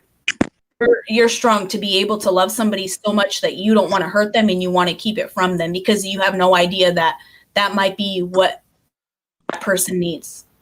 Regardless of whether it's temporary or not, you might be a blessing for that other person in this situation right now. You'll never know. Communication. Because you're being selfish. You know what I mean? In a way, you're being selfish. Because you don't want the rejection, you don't want the whatever it is that, you know what I mean, you fear. But at the same time, if you don't step out, you'll never know. Healing, communication. It's the worst thing that could happen. They don't, they just want to be your friend. You're still having that person in your life. You're still being able to love them. You're still being able to receive love from them. Well, love them in a different way. We talked about the different, that's what I'm saying. It's different. It's not the love that you want, though. It's not the love that you want to receive. You know what I mean? Don't know but you don't know if that's the finite right now because that may develop into something else. You never know. Could. Could. Yeah, man. Like I said, listen, even little other things that people wouldn't think about. If you're in a relation, if you're married, you're gonna offend each other when it comes to finances, when it comes to where your kid's gonna go to school. So you're never gonna have a perfect relationship. You're always gonna fight about something and upset the other person. It's not wise to run from that. Obviously mitigate it, but thinking that you're gonna go the whole way and not once fight or hurt the other person, it's foolish. Yes, it's limiting. You hold yourself back, and maybe you're underestimating them. Maybe they won't even be hurt by it. Depending on what it is. It's communication. Like a lot of guys think they can't. They have to hide it from their women that they're spending money on like what's it called? Not spending money, like they're starting a business. So they gotta hide it from their wife or some shit that, oh, I can't tell her where this money's going because then if I tell her, she's gonna worry. Man, she might support you. Exactly. That's exactly it. Like who knows? You have no idea unless you tell them. Like allow them in. Allow them to feel with you, allow them to be on that journey with you. Don't hold stuff back. That's only going to destroy the relationship in the end. Yeah, I feel like, well, yeah, because a lot of men want to be they want to be the strong man or whatever it is, and they see vulnerability or weakness brought up that way. It's like, no, you can be weak and I can be strong for you and we can work, together. Or the same thing, like, let's just talk. Like, we're always going to have a different point of view because I'm a woman and you're a man. And we're two different people. And as long as we can accept what each other says and respect it, not understand it, because, you know what I mean? Try to understand it. But at the same time, as long as we can accept, hey, this is your point of view. Hey, this is my point of view, and find a common ground, or just listen to the other person. Like, that's so much bigger. Think together, not alike. Like what Ann once said earlier, think together, not alike. Because then you're allowing confidence in the relationship. You're allowing, both people to have a voice. You're allowing, that longevity, instead of I'm going to be fearful because of what, just like you said, like I really want to start this business, but I don't think she's going to support me. But you're not even allowing her to answer. You know what I mean? What's the worst thing that could happen? She doesn't understand, but maybe you articulate it more to her, and maybe she does eventually understand, or maybe she'll never understand. But at the same time, she may still support you. You never know. She might have a salty look on her face, but at the end of the day, she's still bragging to you, to her friends about you. Yeah, he started his own business. He did all these other things. You know what I mean? Like, you never know. Yeah, man, y'all man ain't shit. You don't want her to say that to her friends? Y'all man ain't shit. Look at what my man doing. Right. And that's what I'm saying is just, sometimes we do tell our men, hey, you ain't ish, but at the same time, we're going around telling all our friends, this is the best man I ever had in my whole life.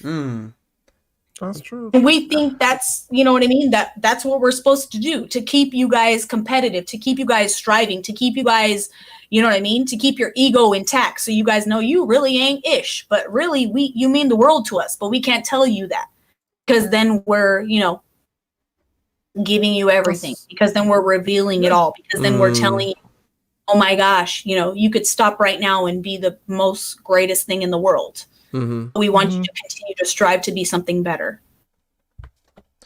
Before we get into that whole conversation about the men and women thing, Jake also says, he says, like, I'm going to hold so much anger, I explode on her.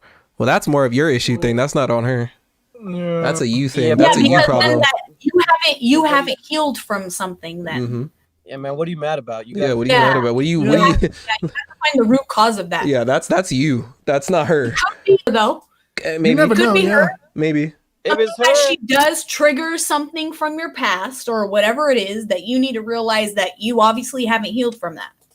And so you're bringing it into this new relationship, which you shouldn't. Yeah. Yeah. You always have to go slow first. Yeah. That's like the most. Yeah. You try to. Because sometimes the connection's so like fierce that you're just like going 100 miles an hour. And so you gotta slow it down. Take a page out of Homegirl's book here. Go boxing, man. That's a great way to. That's what I do. That's what I started doing, dude. Because I have. I'm not that angry. I just want to try that shit. But, I am. You just want something. Dude, that's what Right now, I'm in the angry phase. That's that's me. I'm holding on to years and years. Not that I'm angry at a person per se. I'm just angry at where I am in life. And where I wanted to be. Yeah. That's what I'm angry at. Find a way to channel that anger. I didn't use the opportunities that I had.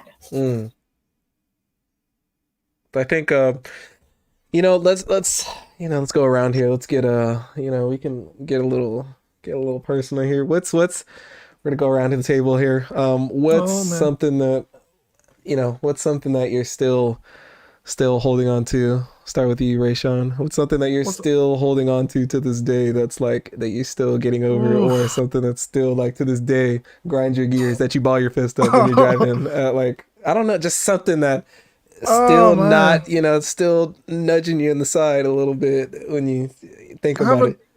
I haven't done that in a long time because right now I'm on my own phase of being like supported. Like, for example, like my girl and I, like, so basically I'm trying to let her be supportive of me through my professional gaming, because I'm about to become around like in the summer.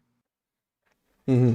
So like she keeps like being mad at me for not having the time to like hang out with her or anything else, because me, like, I'm over here like gaming and trying like to get better, so then on the summertime when I joined one of the leagues, and then after that, okay, yeah, so for all the support I'll probably hand you like, I don't know, 5% of my pay. This guy said 5%. Just for that. An allowance. 5%. This guy said an allowance. Putting her on an allowance, my guy.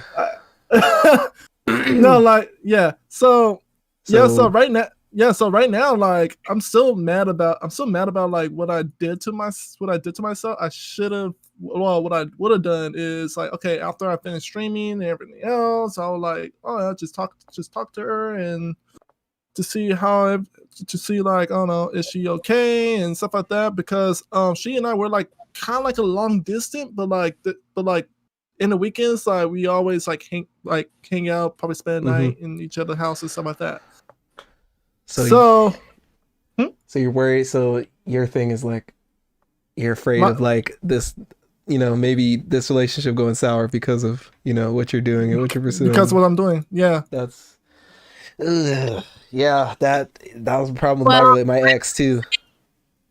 Because I had restaurant business.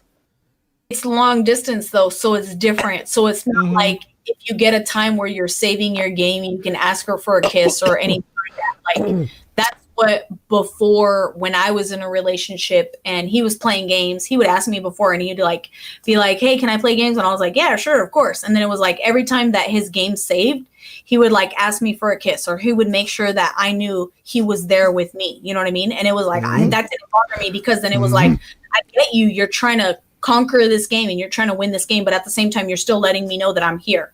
So with the long distance thing though, it's kind of harder with you. I mean, on the weekends when you guys are together, it's all about quality. Enjoying that time. Quality time. Yes. Quality versus quantity. You gotta make sure that you're letting her know that she is special, that she is wanted, that she is all this stuff. Whether it's a sappy ass picnic, you know what I mean, on your freaking, in your, you know what I mean, in your backyard, or on a whatever. It's just taking the time out to let her know that I put thought into this because I love you, and I want to make sure you know that as much time as I put into my game, I'm going to put into you. Yes, and ma'am. I'm going to let you know that at all these levels that I'm leveling up on, like, I want to level up with you too. Oh, cheesy ass. Get cheesy on him. Get cheesy on him. I'm a romantic, and I'm just saying that, like, that's all we really need to, I'm just saying, as a female, like, that's all it really is. Like, but I'm saying for me, because I don't care if I play games, but it's all about like coming back to me though, right? Because your game's not more important. You can always pause your game. You can always do these things, but I do understand that that's what you want to fulfill your career in, and that's what you want to strive. That's where you want to be great at. And I want to support you in that. But at the same time, I want to know that I'm still important. I want to know that you can pause your game and I'm going to be number one. I want to know that you're doing all these things for me, whether, like I said, it's a picnic, it's a game that we play, it's some kind of card that you made, whatever it is. I want to make sure that you took time out of your day and significantly made me a part of it. Yes, sir. Yes, ma'am. Take your time. You need to put in the time. Show the love. Don't just say it. Show it. You know what I mean? You gotta put in the time and the work. I'm telling people. Yeah, I love you. I love you. I'm playing this game. This is for us. Here's some money. Do all these things. And yeah, that's great. But at the end of the day, I want to make sure that I really am important. You really can pause that game and come and hug me and come and love me and come and do all these things. And I'm going to support you, and I'm going to say, hey, baby, go back to your game. I get it. Cool. Thank you for spending the time with me. Right? Because you're letting me know that I come first. But I want to also support you in your dream and your, you know, in your career. See, this is what we need right here, the women's perspective. So what we've been missing. So we've been missing the whole time. I tried, but I'm not a woman. I can't really tell you. Yeah, I'm not all this women testosterone. all, so. We've been sitting here with all this overflowing testosterone that we've just been. All right. I'm saying because, but I'm saying that because I love myself and I'm confident in myself and I'm able to do things for myself and not depend on somebody else to make me happy. I'm gonna make myself happy.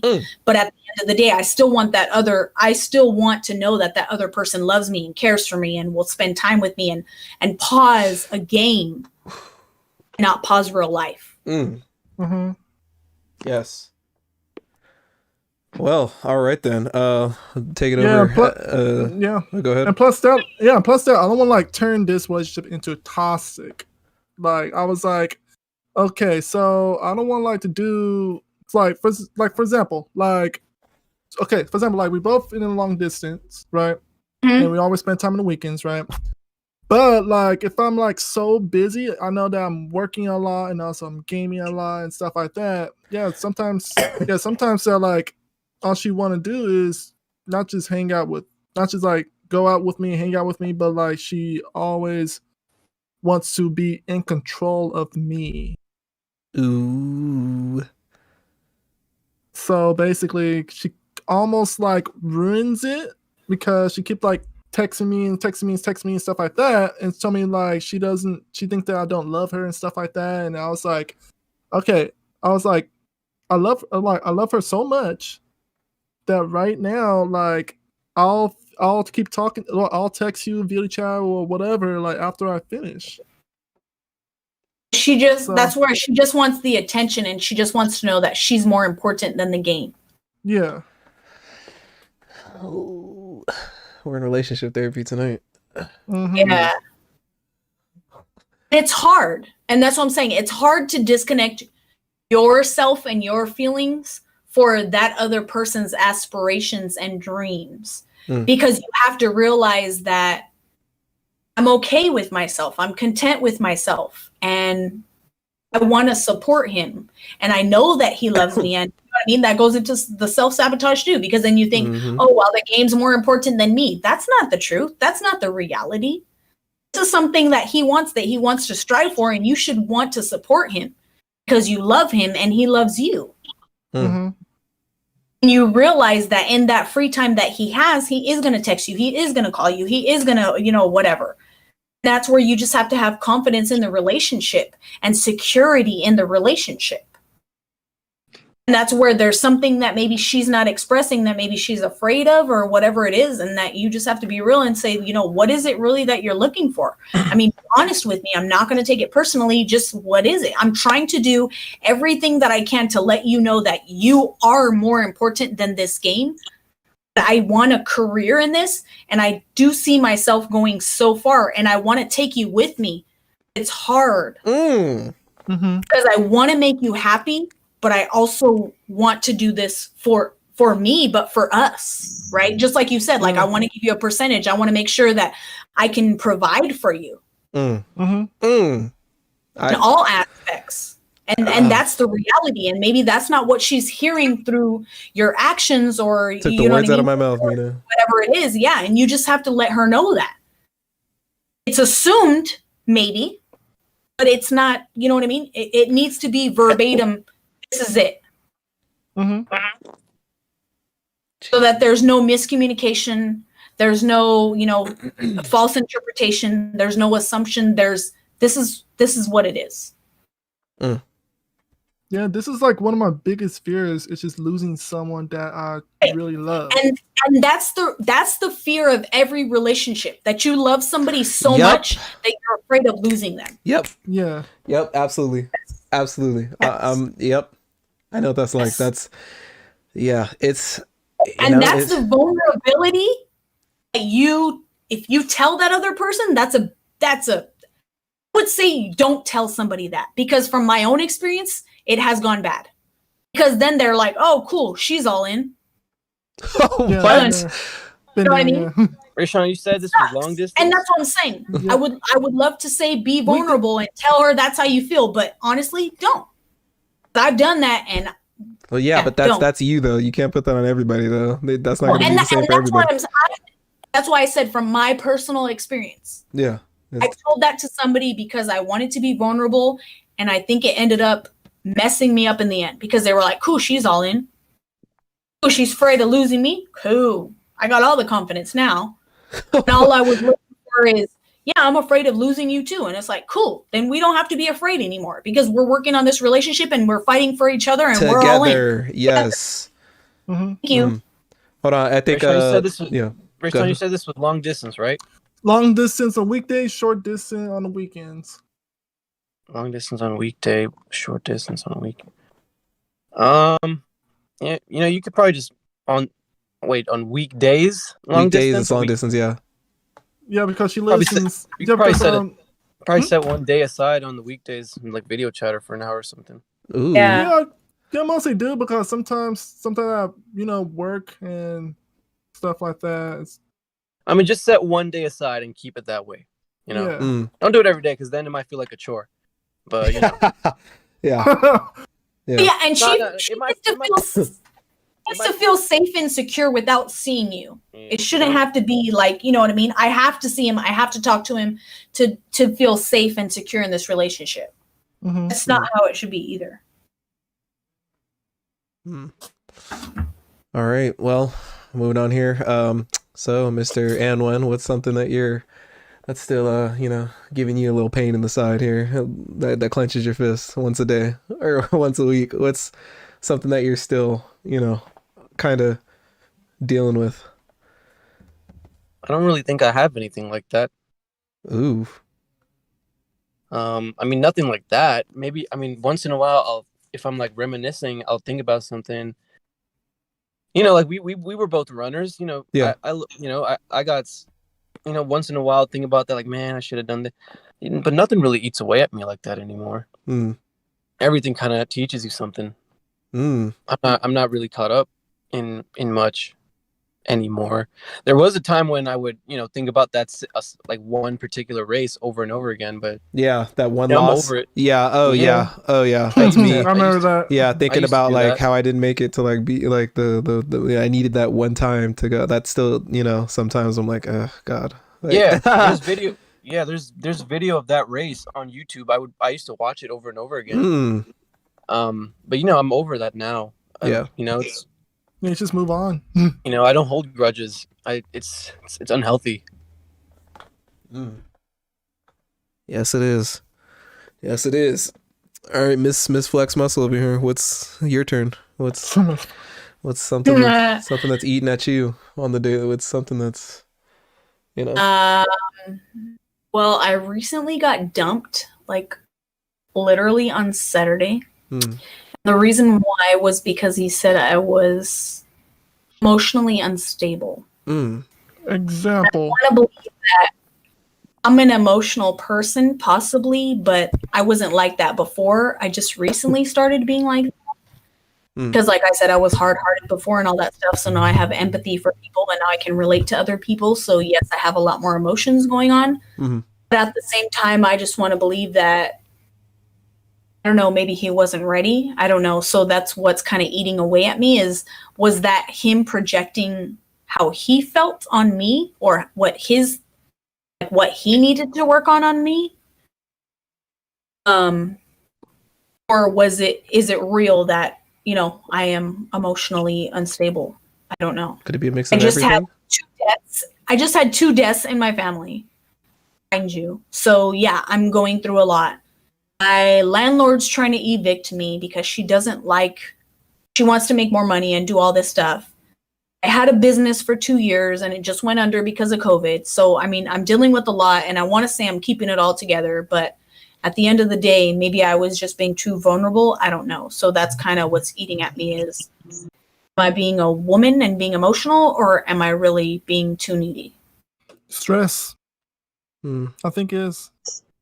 You're just, You know, it's easy to think like, you know, especially when the world is coming down on you and when you're in a spot of, man, we've all been there, haven't we? We've all been there when everything's just going wrong at the same time. Like, dude, like that's literally how my 2021 started. Like this happened with something happened with someone, and then I got freaking COVID, and then something else happened, and dude, it was just like, I was like, bruh, like this is really how I'm gonna start my year off. Like, are we serious? Are we doing this right now? I was like, all right, bet we're doing this. And it's like, it's easy to point, like when everything's just going wrong, it's easy to point the finger at ourselves and think, well, you know, well, were we the issue? Was I the problem? Was, you know, I think that's healthy. Is it? You should, that is the first thing you should ask. Am I the, oh, you're right. You're the problem. You're right. Because rather than blame the outside world and blame everyone else, but you, you look at yourself and say, what can I do better? What do I need to, okay, I get it now. Yeah. At first I was like, wait, what? Like, okay. Yeah.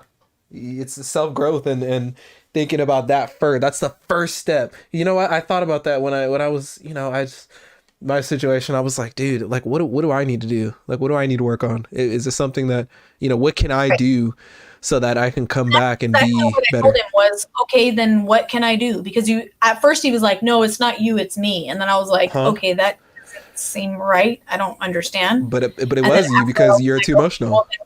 Right. And that's what he said. And that's where I said, when you find the right person and they're ready for you, then you're never going to be too much. I asked for a good morning text and a check-in at the end of the night. That's it. That's all I wanted. Yeah. And then when I was around him, like I wanted love, like I wanted hugs, I wanted kisses, like, yeah, I wanted love. That was it. And that's where I was like, I wasn't overwhelming. I told him, go hang out with your friends, go do all this stuff. And so that's where for me, I was just like, I was asking for the minimum. And that sucks that I couldn't even get the bare minimum. Like that was a chore for you. Sounds like you dodged a bullet. Right? Well, I mean, I kind of realized that now a couple days later, like, dang, I was settling. Oh, shit. At the same time, the connection that I had with him was overwhelming. Overwhelming in what way? He knew what I was going to say, what I was going to do. He knew everything that, you know what I mean? Like, I didn't even have to tell him what to do. He already knew what to do. The same thing with me. Exactly. Yeah. Exactly. So do you sacrifice your own happiness because that's your person? It's basically what he told me, you're my person. And it's like, okay, cool. And I felt the same way for him, but you know what I mean? I was just like, okay. It was just like, but what is it really if supposedly I'm too much for you and I'm asking the bare minimum? That's how I feel.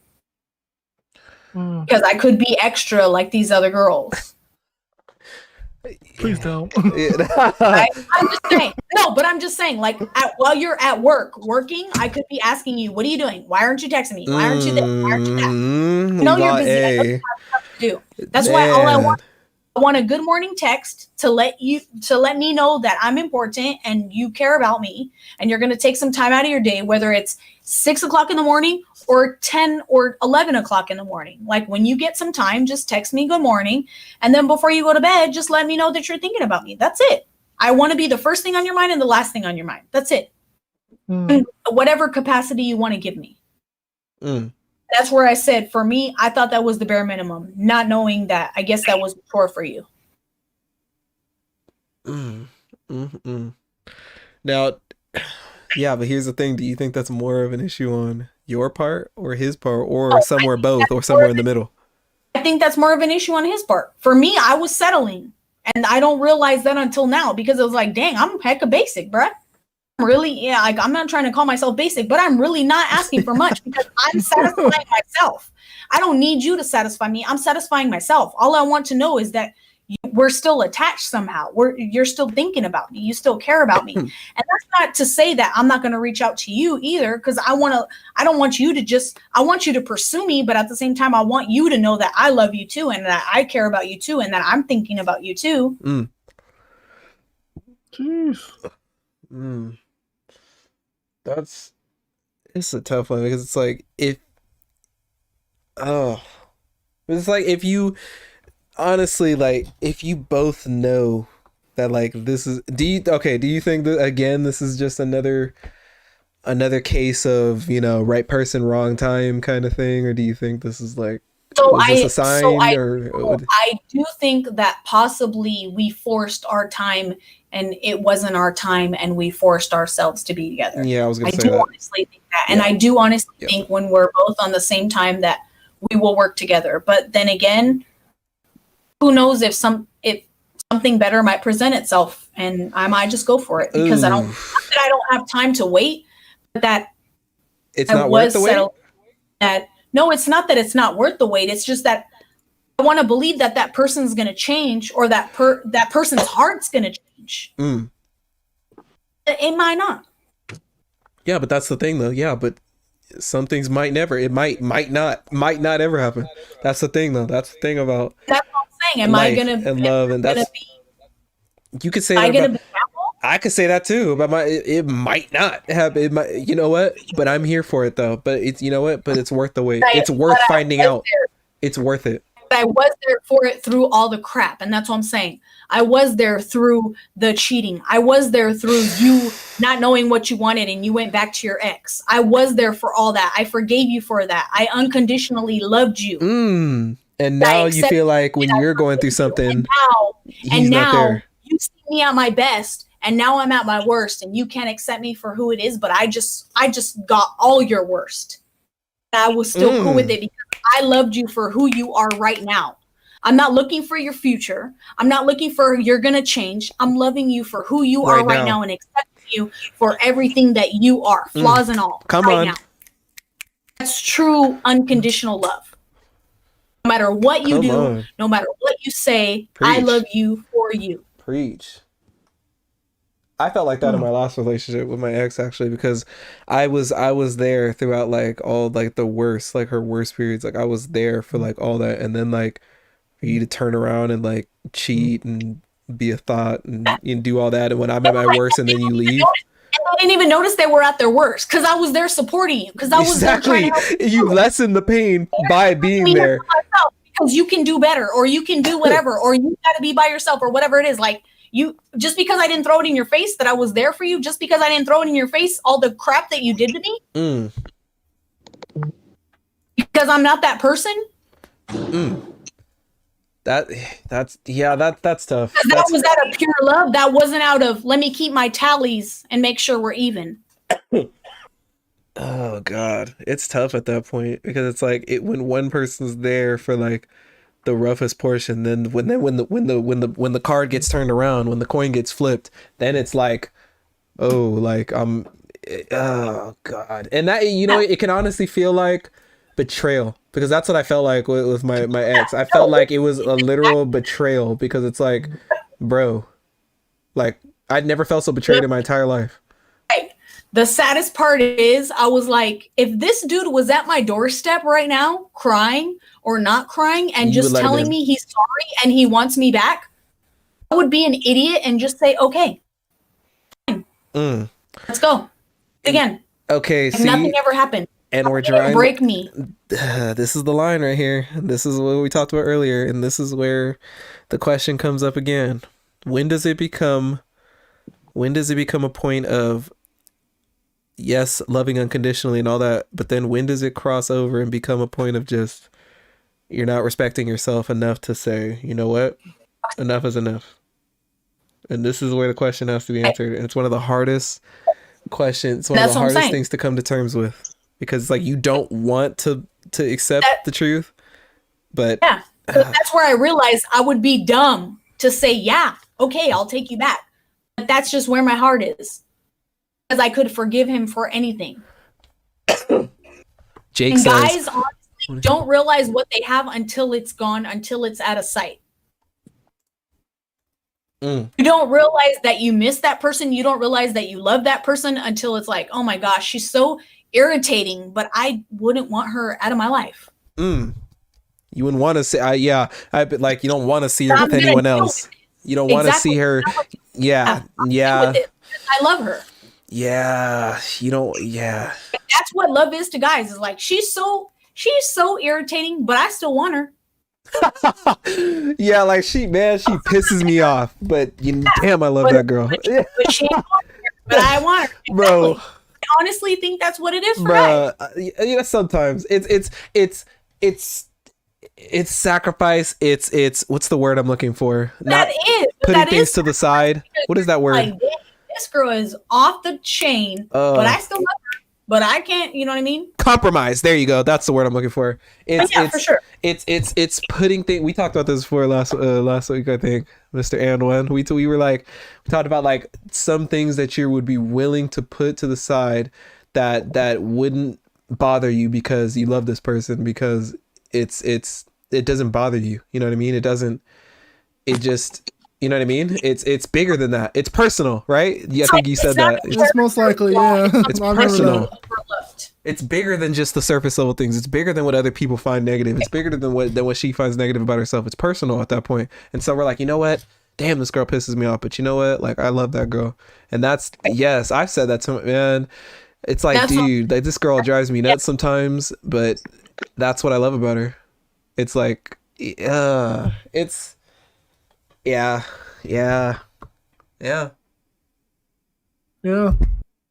Jake says, my dad told me if they come on to you easy, they're not worth it. And that's the thing that you have to learn too. Like, if you love a guy, you have to allow him to pursue you. Oh, I love me a chase. I love me a good chase. I love it. I'm just saying, if there's no chase, I love it. Or they'll get whatever. Like, that's their job. Is to pursue. That's what we do in the wild, in the nature. Look, we chase. We you know what? We analyze. You know female, what? You're told in society right now, like, yeah, go pick your man. No. I think you need it's to let true the guy know that you're interested in them, but you need to allow them to pursue you. Hold on, what'd you say, Anwin, Mr. Anwin? I think it's true the other way, that women should pursue. No, I think that's just men's fear of rejection. No. I don't mean like that. I mean, like, I feel like women generally have a better standard, and that's a good thing. Oh, I think they have more maturity and more understanding of what they want. Maturity and So I saw a great quote, I think just today, where the guy said, "Women are capitalists and men are the market." Yes. And I think that's true. Sure. I can see women that. tend to be more mature. Women tend to have their shit better figured out than some idiots, some guys. So I believe that. I feel like men need to do a better job at being desirable. Yes. And then the right woman will come. Yes. The right woman will come for us to chase, for us to pursue. But they'll give us the signs. Look, they show us the signs. The signs are there. You got to know how to read them. She's putting them up. She's putting up the turn signals. You need to know where you're going. You need to know how to follow the GPS. Find the way. Find the way to her heart. And you need to get it. Chase it. Yeah, for my boyfriend, I liked him. He liked me. I gave him the signs. Supposedly he couldn't read the signs, but that's because I'm an intense person. Supposedly. And then after, he was like, "Look, what's up? I feel like you like me, but I'm not sure what's going on." And then we literally had a conversation. I was like, "Yeah, I like you, but I'm afraid of rejection."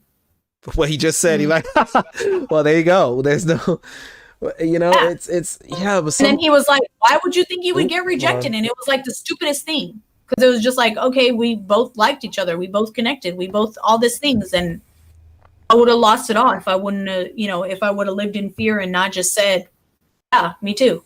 I think. Wait, is it happening to like every man right now? Every woman? A habit like being rejected. Well, I think it's a lot. I mean, that's just a fear of people in general.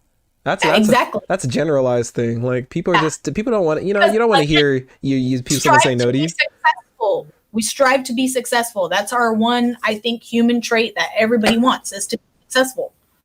And when we don't get that, to be vulnerable, and you know what I mean? Like, you could think you're the ish. You put yourself out there and this person thinks you ain't nothing at all. Hey, it's a fear. Yeah, it's scary sometimes. Like, I think sometimes, like, if I'm like, I think, you know what, if I pursue this woman, if I do all this and that, and what if, like, in the end, like, it's a thing of like, what if nothing comes of it? And that's the thing of like, it's like, because then you start to think like, what could I have been doing all this time? And it's, you know, but sometimes you got to put that aside. You got to put that pride aside and say, you know what? You got to think of the bigger picture, that in the end, that this could be something worth it. This could be something real for you. And that's all that you should be worried about. If you honestly believe, if you truly believe and love someone, you will, you know, the chase won't seem as bad. It's not going to seem as like a scary thing to you because you believe in it, you know, you believe in this, you know, and, you know, like I said, you know, there's something about just chasing someone that you love and making them smile and something like that makes you just feel, that just makes the hair stand up on your skin. You know what I mean? There's something about that I feel is like, I love it. I don't know. There's something about just the idea of the you know, just falling in love with something and going on that journey, that path. And, you know, like we said earlier, that quote, you know, you reach the goal, but you skip the journey. Like, I don't want to skip. This is a journey I don't want to skip. This is a journey that I'm here for, all the miles for. Like, I want to see it through. And so however long it takes, however, you know, I'm here for it because I know that, you know. I think rejection is a great thing. Because? It teaches you to be better. Yeah. Kind of, but I mean, for me, I'm always, oh, you're so intense, you're so intimidating, you're so, I mean, that's to girls and to guys, and that's to people telling me, oh, you must be gay, and I guess their way of making sure that they're not going to be rejected is if they ask me if I'm gay, then they're like, okay, cool, then whatever. I don't know. There's just a whole bunch of stuff, but that's a lot of the times that the guys are like, oh, well, I didn't want to say anything because you're so intimidating, and I'm like, what does that even mean? That means he's a beta. Yeah, beta male. Yeah. Beta. Like Lucas, amazing Lucas. Beta. He said you drive a nice car. You pay your bills. Beta. I mean, I could understand. You take care of your kids. Beta. I'm out of here. He said. I feel like it's a cop out though, because it's just like beta. It's like what? But I hear that a lot of times. They're like, "Yeah, I've always liked you, but I never wanted to say anything because you're so intense." And I'm just like, "What does that even mean?" Like, dang, I need some loving too. Like, just because I'm intense, I need some tender love too. You know what I mean? Oh my god, that's difficult. Dude, what a night. It's already been 3 hours, but wow. Yeah, actually, be honest with it, we all need love, actually. Of course, everybody does. We just talked about this at the beginning of the show. I said, do you think that everybody's deserving? What's the one thing that everybody that on this planet that you think people are deserving of? And to which she replied, love. Love and respect. Well, with love comes respect. I think freedom. Ooh, guys, freedom. Ooh. Respect. Freedom, freedom. I prefer respect. Love, sure, respect, like freedom. That's what happiness. They want from their women is respect is above love. Ooh, because if you respect your man, if you respect him, exactly, then they know that you love them. Where for females, they want love over respect. Man, we want respect. Exactly. That's how you show you love your man is you respecting them. Respect him. You know, to close out tonight, you know, I do have to say, you know, last week, I think me and my boy Rashawn here, we made a list of what makes the perfect woman. Now, I want to flip that on you, Mina, tonight, and I want to say what makes the perfect man, because we talked about, here is our list. We wrote, you know, supportive, loves us, obviously, open-minded, self-aware, independent, has dreams, goals, self-care, and ambitions, trustworthy and honest, and communicative. Yeah, so what is and nothing that we talked about has anything to do with looks. Nothing. I talked about that after. I was like, you notice how nothing that we said has anything to do with how you look, how your phenotype, your physicality has nothing to do with any of that. And so let's I would put that in there though. You would? Yeah. Looking good? Being in good shape. Yeah. Oh, no. That because that ties in with like self-care and stuff like that. I tied that in with that. Someone you have to be attracted physically attracted to. Yeah, okay. Yeah, that's, you know what, that's like, yeah, physical attraction if you want to get married to Yeah. that person, there has to be a physical That's attraction. because that's always the first step, right? That's always the first thing. You don't know anything about that person besides what they look like at first before you talk to them, and obviously you're attracted to something. So that's why I ignored that when we were talking, because obviously if you're gonna go up to a woman and talk to them, yeah, it's like, okay, obviously you find something attractive about them, or else like you know, obviously you wouldn't be talking to them. But that's why I kind of left that out, because it's like that's kind of like a given thing. Like, you know, you obviously we're gonna find something attractive about them, but that list is pretty legit. I would say faithful. ooh, I forgot. yeah, I forgot about I would that. say, But that has to do with like trust, honesty, communicate. Like if you're no, because you can take it into anything. Right? Faithful to what? I mean, that could be religion. That could be anything. faithful to your partner is what. Yes, interesting. Well, That's yeah, what let's flip this on you. For me, I want a man of faith. Conscious, yes, sir. Conscious. I love that. Conscious. Love that. But let's add that to the perfect women list. So we got all this stuff. Loyal was on there either, because I want a loyal person. Loyal wasn't on there because that's because because we wrote like loves me, and obviously like if you like that, there's a lot of things that comes. There's no obvious. No, because loving somebody that comes with a lot. You know what I mean? Assuming. That's assuming. Hopeful. Jake says hopeful. Has hope. Yeah, the dreams, goals, self-care, ambitions, like all. You know what? Because I didn't write some of the stuff because like when you truly honestly love someone, like a lot of this stuff comes with that. There's a lot of things that are lumped in with loving someone. That it's all defined, self-defined. Is it though? Because if you truly honestly love someone, wouldn't you respect them? Wouldn't you care about them? Wouldn't you be loyal? That's assumed. It's assumed. Because everybody's interpretation is going to be different. Like, I don't think you would really treat somebody like garbage who you love. Like, obviously you don't love them if that's the case. Like, that's what I'm talking about. You don't know that. People can still love without doing all these things. Trust me. Parents do that all the time. That's a parent. Okay. Parent love. There's some parents that'll do some messed up stuff to their children and they still claim that they love their children. Claim. That's the thing. Claim. It's not true. Claim that they love them. Actions speak louder than words, just like we said. Your actions say otherwise. So obviously you must not, because your actions show otherwise. I think a parent's love is the deepest love there is. It's supposed to be.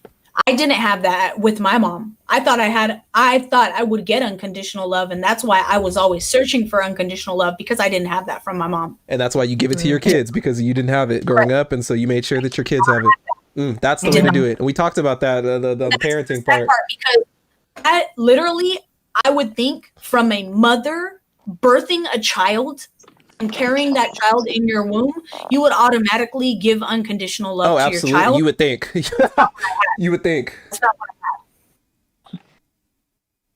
had. Then that woman's not conscious. She doesn't love that child. Correct. Because she was selfish. Because she was, you know what I mean? All these things. Because she had her own traumas. Because she had her own issues. I had to learn that through what I was lacking. Through what I didn't get. Hey, quick question though. What? I say like back to relationship wise. Yeah. Okay. Is it like, okay, let's say like the the Zodiac signs. Is it really true? Or no. Or is it a myth? Absolutely. I don't think so. Absolutely not. That's something that people put out there in order to fit their desires. It makes them easy. It makes them understand. It's to help them try to understand relationships easier. It's something that helps you to think about something else other than what you're thinking in your mind. Yeah, it's something that's put out there just to like generalize everything and make things easier for you without actually having to go out and find things out for yourself. It helps you connect the dots or erase the lines. Yeah, I don't believe in any of that crap. But a lot of it's just... Yeah, I don't believe it too. If you believe in it though, and it works for you, then by all means, go ahead. But I'm saying like I don't live by any like set. That's in a way that's kind of like a set of rules that we would just decide to live by. Like no. You're allowing yourself. I don't believe it. So no, yeah, I'm gonna say no. I'm gonna say no comment. Because I don't know enough about that. Oh, okay. I was okay. That's people that's like legit. I'm a Sagittarius. Sagittarius and Leos don't get along. Yeah, I'll say this. That's literally people. Bro, I fucking had a girl once in one of my Dianza. Oh God. She said some stupid shit, and she said, "Oh, don't worry, I'm a asparagus." Like, what the fuck? No. Asparagus. Oh, Lord. Vegetable. What is that? I know. What was she trying to say? Oh, she was trying to say Aquarius. Aquarius. Yeah. I don't know why I said asparagus. Oh, you said, bro, what the? Bruh. So you made the mistake and not her. I thought she said asparagus. Bro, you trying to blame it on her. It was you. You mean you're gonna make my pee smell bad? That means I should stay away from that one. You should listen to. You said asparagus. I say no comment because I've seen some legitness to numerology. Numerology or astrology? Numerology. That's different then. That's different than. Yeah, astrology Yeah, is different than numerology. Astrology is like people saying, like, oh my god, like the Leos, they're so like just they crave attention. Like anybody born in August is like just an attention seeking whore. Oh my god. Leos are the worst. Yeah. Reconnection success, thank God. So back on what disconnected. I'm looking for in a guy. Oh yeah. Let's get okay. So after that tangent, so we're gonna flip it on you now. What makes You can the say perfect whatever man? you want. Yeah, say whatever. Just say Yeah, whatever you don't sugarcoat just because you got a lot of testosterone. We got 6 nuts in here. Don't hopefully 6 nuts. Don't want to assume one of you's missing one, but don't want to assume your anatomy. Hopefully there's 6 nuts in here. The left one. Yeah. Vulnerability. Okay, vulnerability number 1. Okay, explain. Okay. Integrity. Hold on. Whoa. Integrity. So we got Yes. vulnerability, integrity. Okay, go on.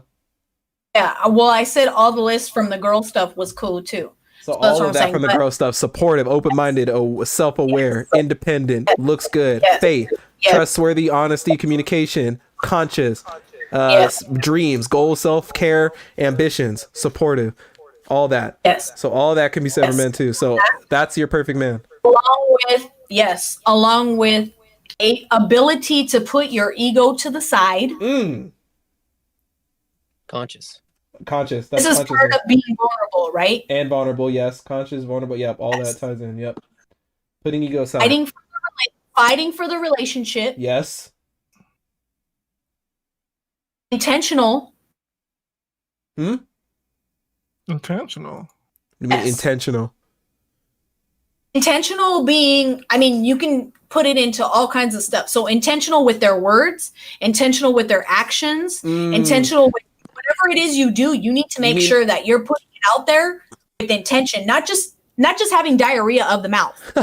So you mean to not blowing smoke up your ass and doing stuff and saying things and doing things out of their free will because they want to and because they love you, not because they're just trying to put you to the side and make you happy. Not just saying what you want to hear, but actually meaning it. Exactly. Okay. Yes. Yep. Okay. I understand that. Selfless. I'm running out of room. Okay. I would say, knowing and speaking your love language. You would say that because I use love language for the background of that. Not even. I don't even see none of that. So that's what I'm saying. It's making sure that you're loving that person for them and loving them the way they want to be loved and the way they're going to appreciate being loved. Okay. It's not about you. It's never about you. Never. Right? And that's why you have to put your pride to the side. You have to put your ego to the side, put all that. Yes. And it's like a lot of guys are like, oh, you just want a romantic person. I'm not that, whatever. And I think that's a cop-out because like you can be romantic if you really love this person and that's what they want.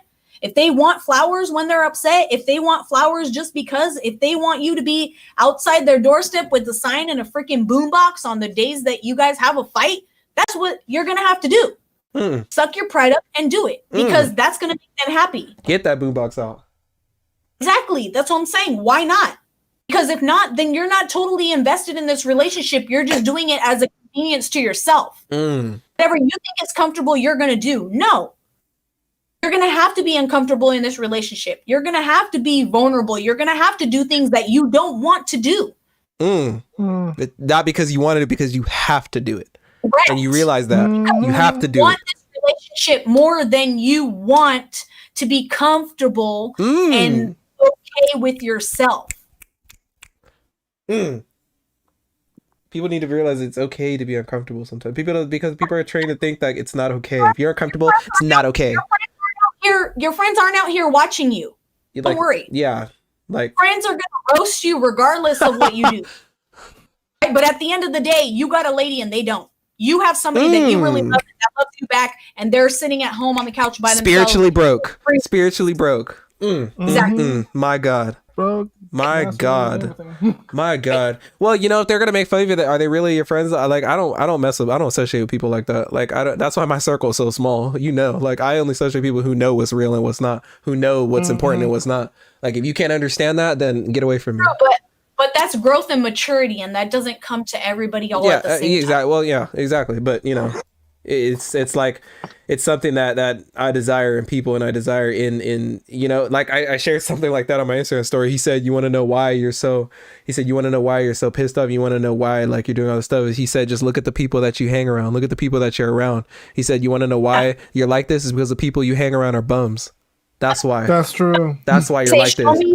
Show me who your friends are, and I'll tell you who you are, because that's the truth. He said, show me your friends, and I'll show you your future. That's what he said. Exactly. He said, show me your friends, and I'll show you your future. Most of the time. My God, that video hit me hard. I was like, bro, that's why my circle's so small, bro. It's like, bro, he said, show me your friends, and I'll show you your future. Like, I'll show you. You want to know why? Bet I'll show you why. Like, these people are bums, bro. Like, that's why you're in this position, bro. You ain't got no business being around people like this. They're not helping you lift. They're not lifting you up. They're not supporting you. They're not doing the same things as you. They're not trying to. That's true growth. When you can put yourself aside and care about somebody else and help them, and you know what I mean, in their growth and whatever, that's real. Shit. That's godly. I had to think about that one. That's Shit. Well, got the list here. Perfect. And you know what? Let's put this out there. Let me know. Shut the hell up. If we give my number, give him my number. When we think about, like, obviously, like, you know, and let's like ice cream. This. Oh my God. What's the list? Say it out loud. The list. Here we go. So we have, for women and men, we have, you know, every supportive, obviously loves you, open-minded, self-aware, independent, dreams, goals, self-care, ambition, faithful, trustworthy, honest, and communicative, and conscious. And for the men's side, we have vulnerability, integrity, intentional with their words and actions, selfless, putting ego aside, fighting for the relationship, and knowingly and about, you know, speaking your love language, you know, which Mina explained. Wow. You know, and it's interesting because, you know, let's, you know, keep it real here. Nobody, like we talked about last week, nobody really, I think me and Rashawn talked about this last week, nobody really is going to fit every single box. No one is really going to, there's no such thing as a perfect human being, but someone can be perfect to you. Someone can be perfect for you. It may not necessarily mean that what person about is feminine? Or somebody wants to work hard enough to try and be that person. Yeah. What'd you say, Alan? What about for the list, feminine and masculine? What do you mean? To add for women feminine and for men masculine. That's a given, but at the same time, that's left up into interpretation, because the perfect person has both feminine and masculine qualities in them. So you think that men need to have some sort of, or do you think that that's more like just us being in touch with our feminine side? Do you think that's, you know? I think when you bring up men being vulnerable, that sort of ties into that. For. It's you're not asking them to be feminine. Yeah. And when of course not. Yeah. No.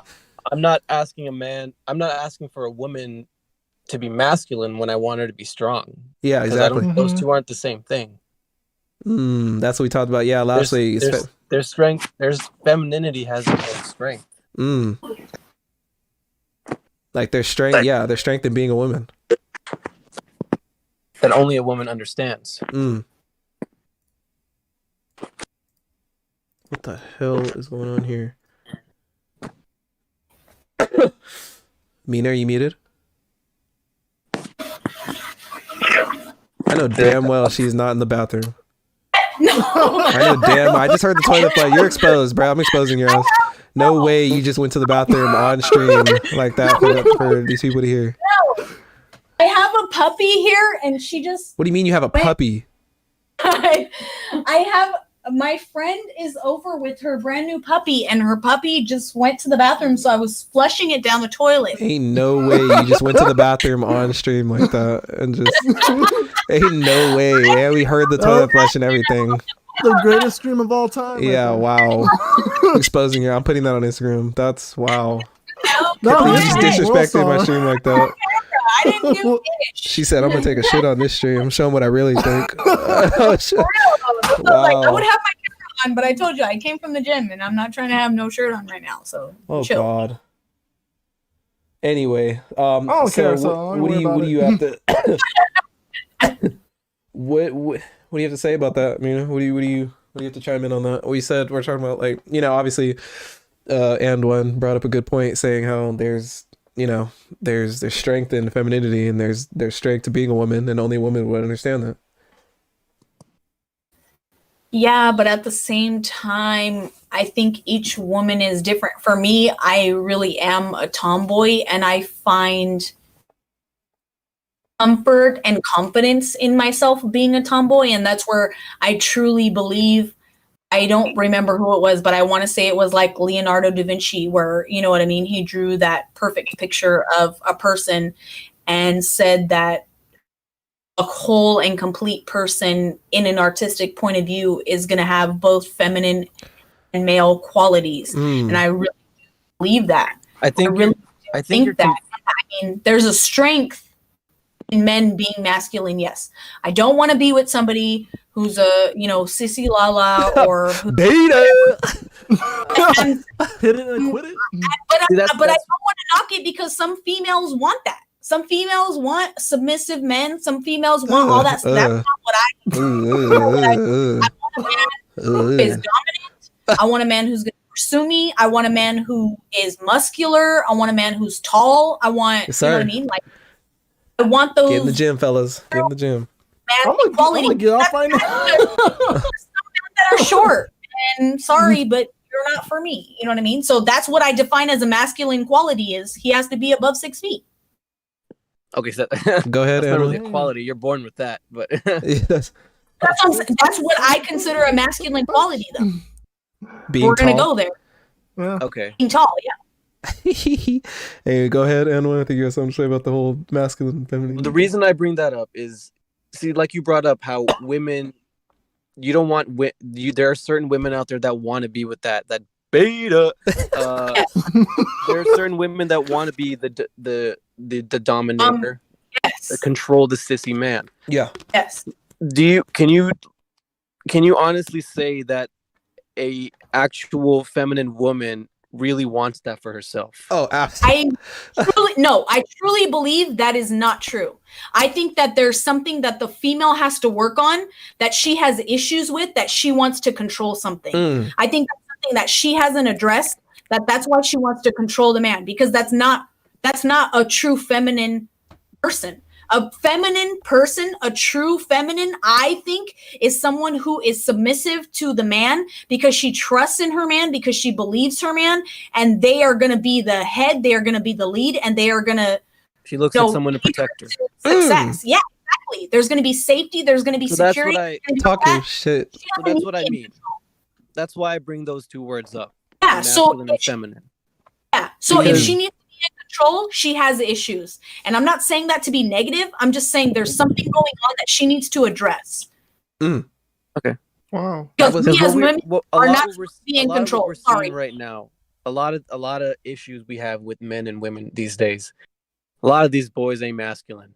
They absolutely. Really Absolutely. And a lot of women that are suffering is because they're not in touch with their feminine side. They've been told that they don't need a man, that they can do everything by themselves. I hate that shit. And that's killing them. That's a literally lie. For some of them. And that's why I bring up those two words, masculine and feminine. It's the closest thing I think we can attribute to ourselves that is both. It's the perfect balance of both socially aware and evolutionarily Yes. accurate. Yes. You know, Mhm. that's why I bring up those two words. Oh, For sure. And that's what I'm saying. If a female needs to be domineering and all this other stuff, I truly believe she has issues. Domineering. She still needs to work on herself. For me, if I have a man, he's in control. And that's what it is. That's what it's always supposed to be. and A people man think goes that's a out, bad thing, though. provides everything. It's not. And that's what I'm saying. People think I it's a get bad it. thing. They're like, oh my God, you listen to him. Females are You, mad at me. Yeah, females are going to be mad at me for saying, no, you're not supposed to be independent. You're not supposed to be this. You're not supposed to be that. You're supposed to be independent, but for a period of time until you find that man that you can be vulnerable to, that you can depend on physically, emotionally, mentally, depend on. that you can, Here's you know what I mean? yeah. Be secure in. Here's what I'll say. I think they're confusing independent with what's the word? They're confusing independent with relying. What up, Solj? My boy Solj is in here. What's up? Nothing. My boy Young Solj is real. What up? With reliant, like self-reliant. Like relying on, Yes. yeah, like that's So, what they're like, confusing. this That's is why what they're I- this is offended what I- by This that. is what I've been telling Hayes the whole time. Like you box, so this is perfect. I think a guy that's with you, if he has if you guys have a house alarm set up, and he's not home and you're home with the kids, and he gets a buzz on his phone that a window broke and someone broke in. Right. A real man looks at you and they're like, she can fucking handle that boy. Right. And they're not scared about it. So that's not the same as what people are trying to manipulate a lot of women into believing, that you don't need a man. That's you taking control and being more self-reliant, which is a great thing. Right. You know? Okay. That's what I mean. There was there was Like a real masculine man would not be intimidated by you. Right, because then they would be insecure. Yeah.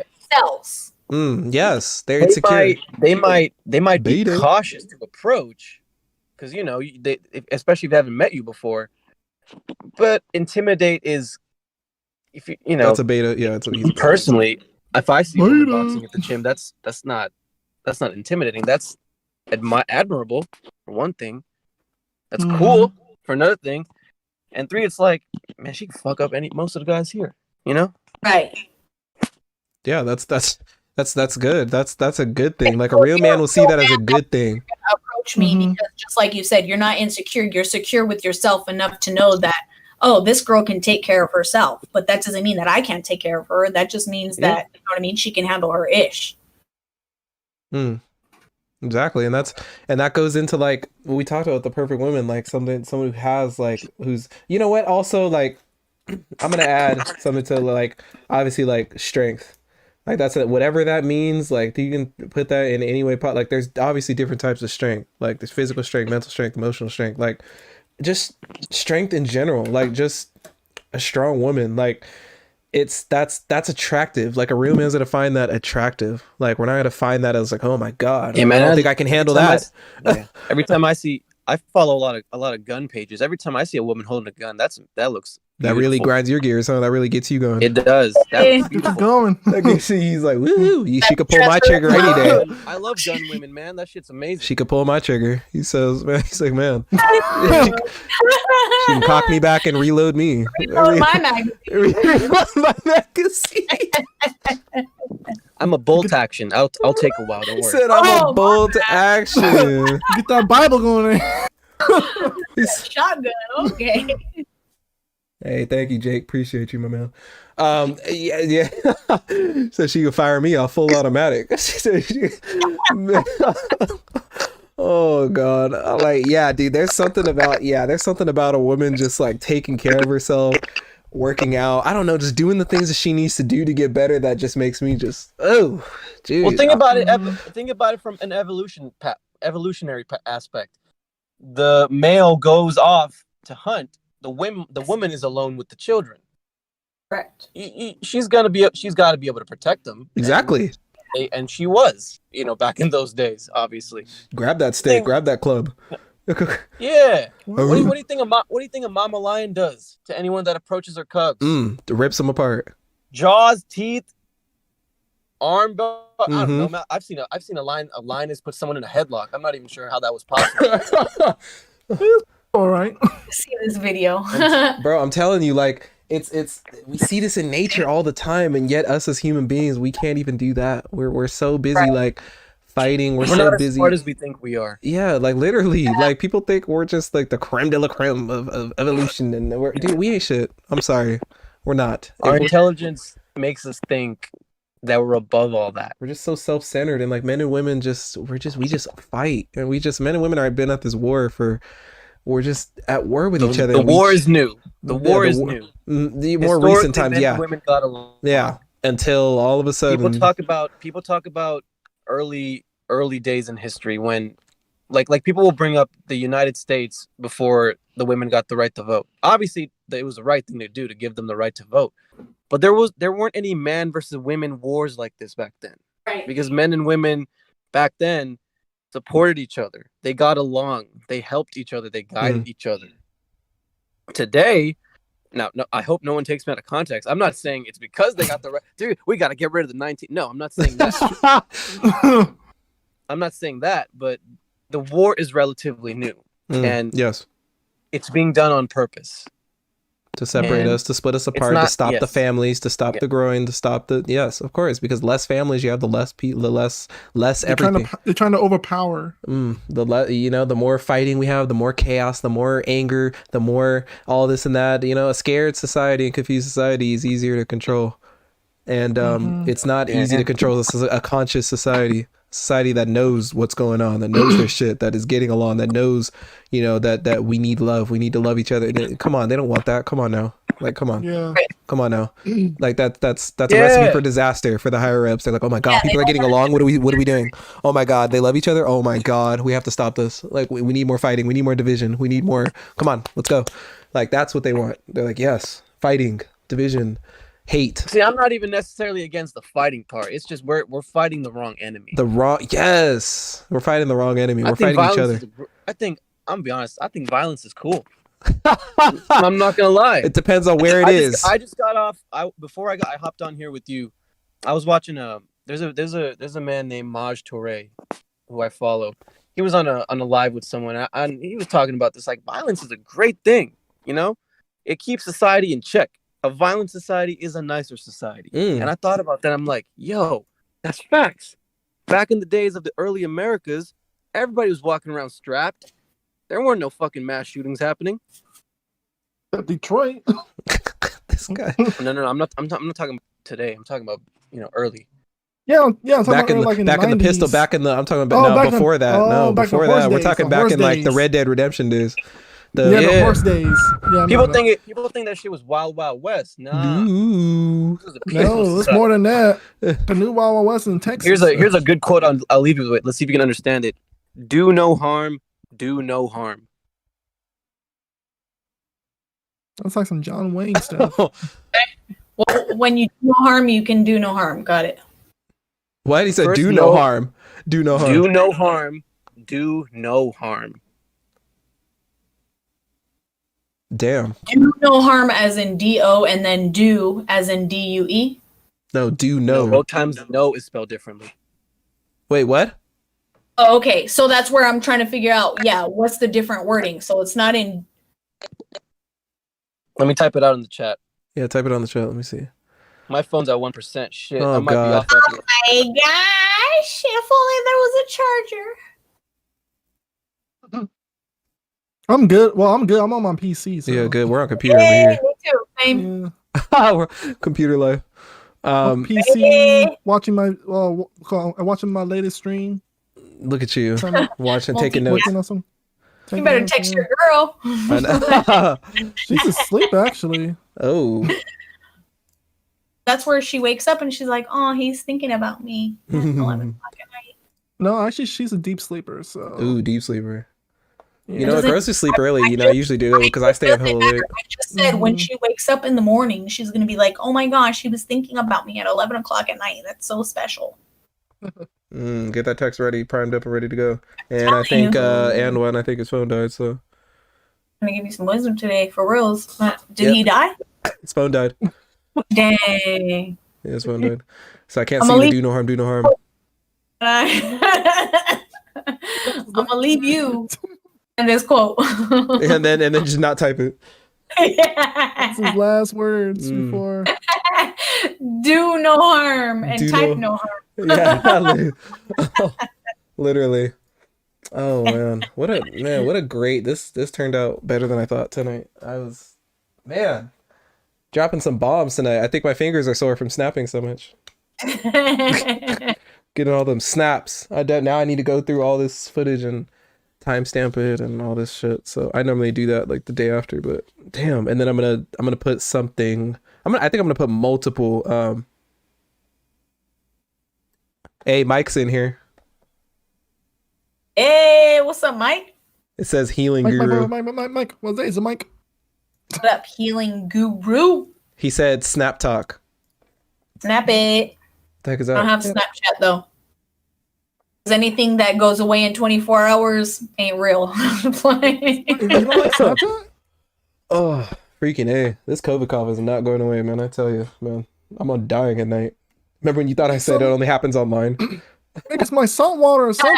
Want some drink some tea, peppermint tea, or lemon tea. Man, dude. At night, all of a sudden, like my throat starts getting ears. I'm like, bro, what is happening? Like it's only at night. Like I'm fine throughout the entire day. I cough here and there, but as soon as night comes, I'm like, I'm like, dude, I'm over here dying, like coughing up a lung.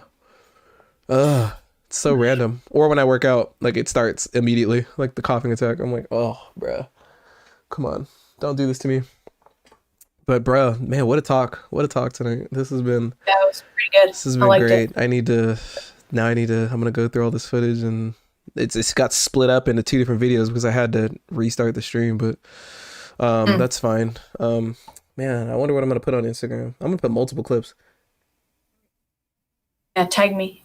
He said, nah, snap talk, haha, cause you snapping the entire shoe. Snapping is what? He said what? Snaps. Okay, hold on. I'm reading the comments right now. So, bro, yeah, it's. Oh man, it's show talk. You talking about? Oh, entire show, not entire shoe. He says we snapping the entire show. That's hey, Mina was over here snapping the entire. She was over here dropping. Oh, I don't have Snapchat. I just said. No, he's not talking about Snapchat. He's talking about like snapping, like snap, like we snapped. Oh, like I was yelling? No, like we're speaking facts. Oh, for real? That's what I'm saying. It's real life. Slang. Come on, Mina, get your slang up. Your slang 101. My bad. Snap. We snapped. Hanging out with real people. Oh. You're right. We need to get sushi next week. You remember Kenzo? Good times. But yes, please. Oh, you don't know where I live? That's crazy. Oh. Anybody don't know where you moved. Live. Yeah, you don't know. I don't live right there anymore. Moved when? I bit November. Dang. I know. I don't live right there anymore. Now I live all the way. Hold on. Let me. Live all the way. Oh, dang. My bad. Hey, welcome back. 3%. 3%. Phone died. Let me type that shit in. What I was go saying. ahead, type it in the chat. Type it in the chat. Where is you? I think we waited for you. Yeah, nice, we were sitting here just like, just kind of quiet, just like, well. Damn, the redacted. He's gonna come back. The redacted got me. Yeah. The redacted got me. End us off here. I was talking too much. Talk too much. Do no harm. Do no harm.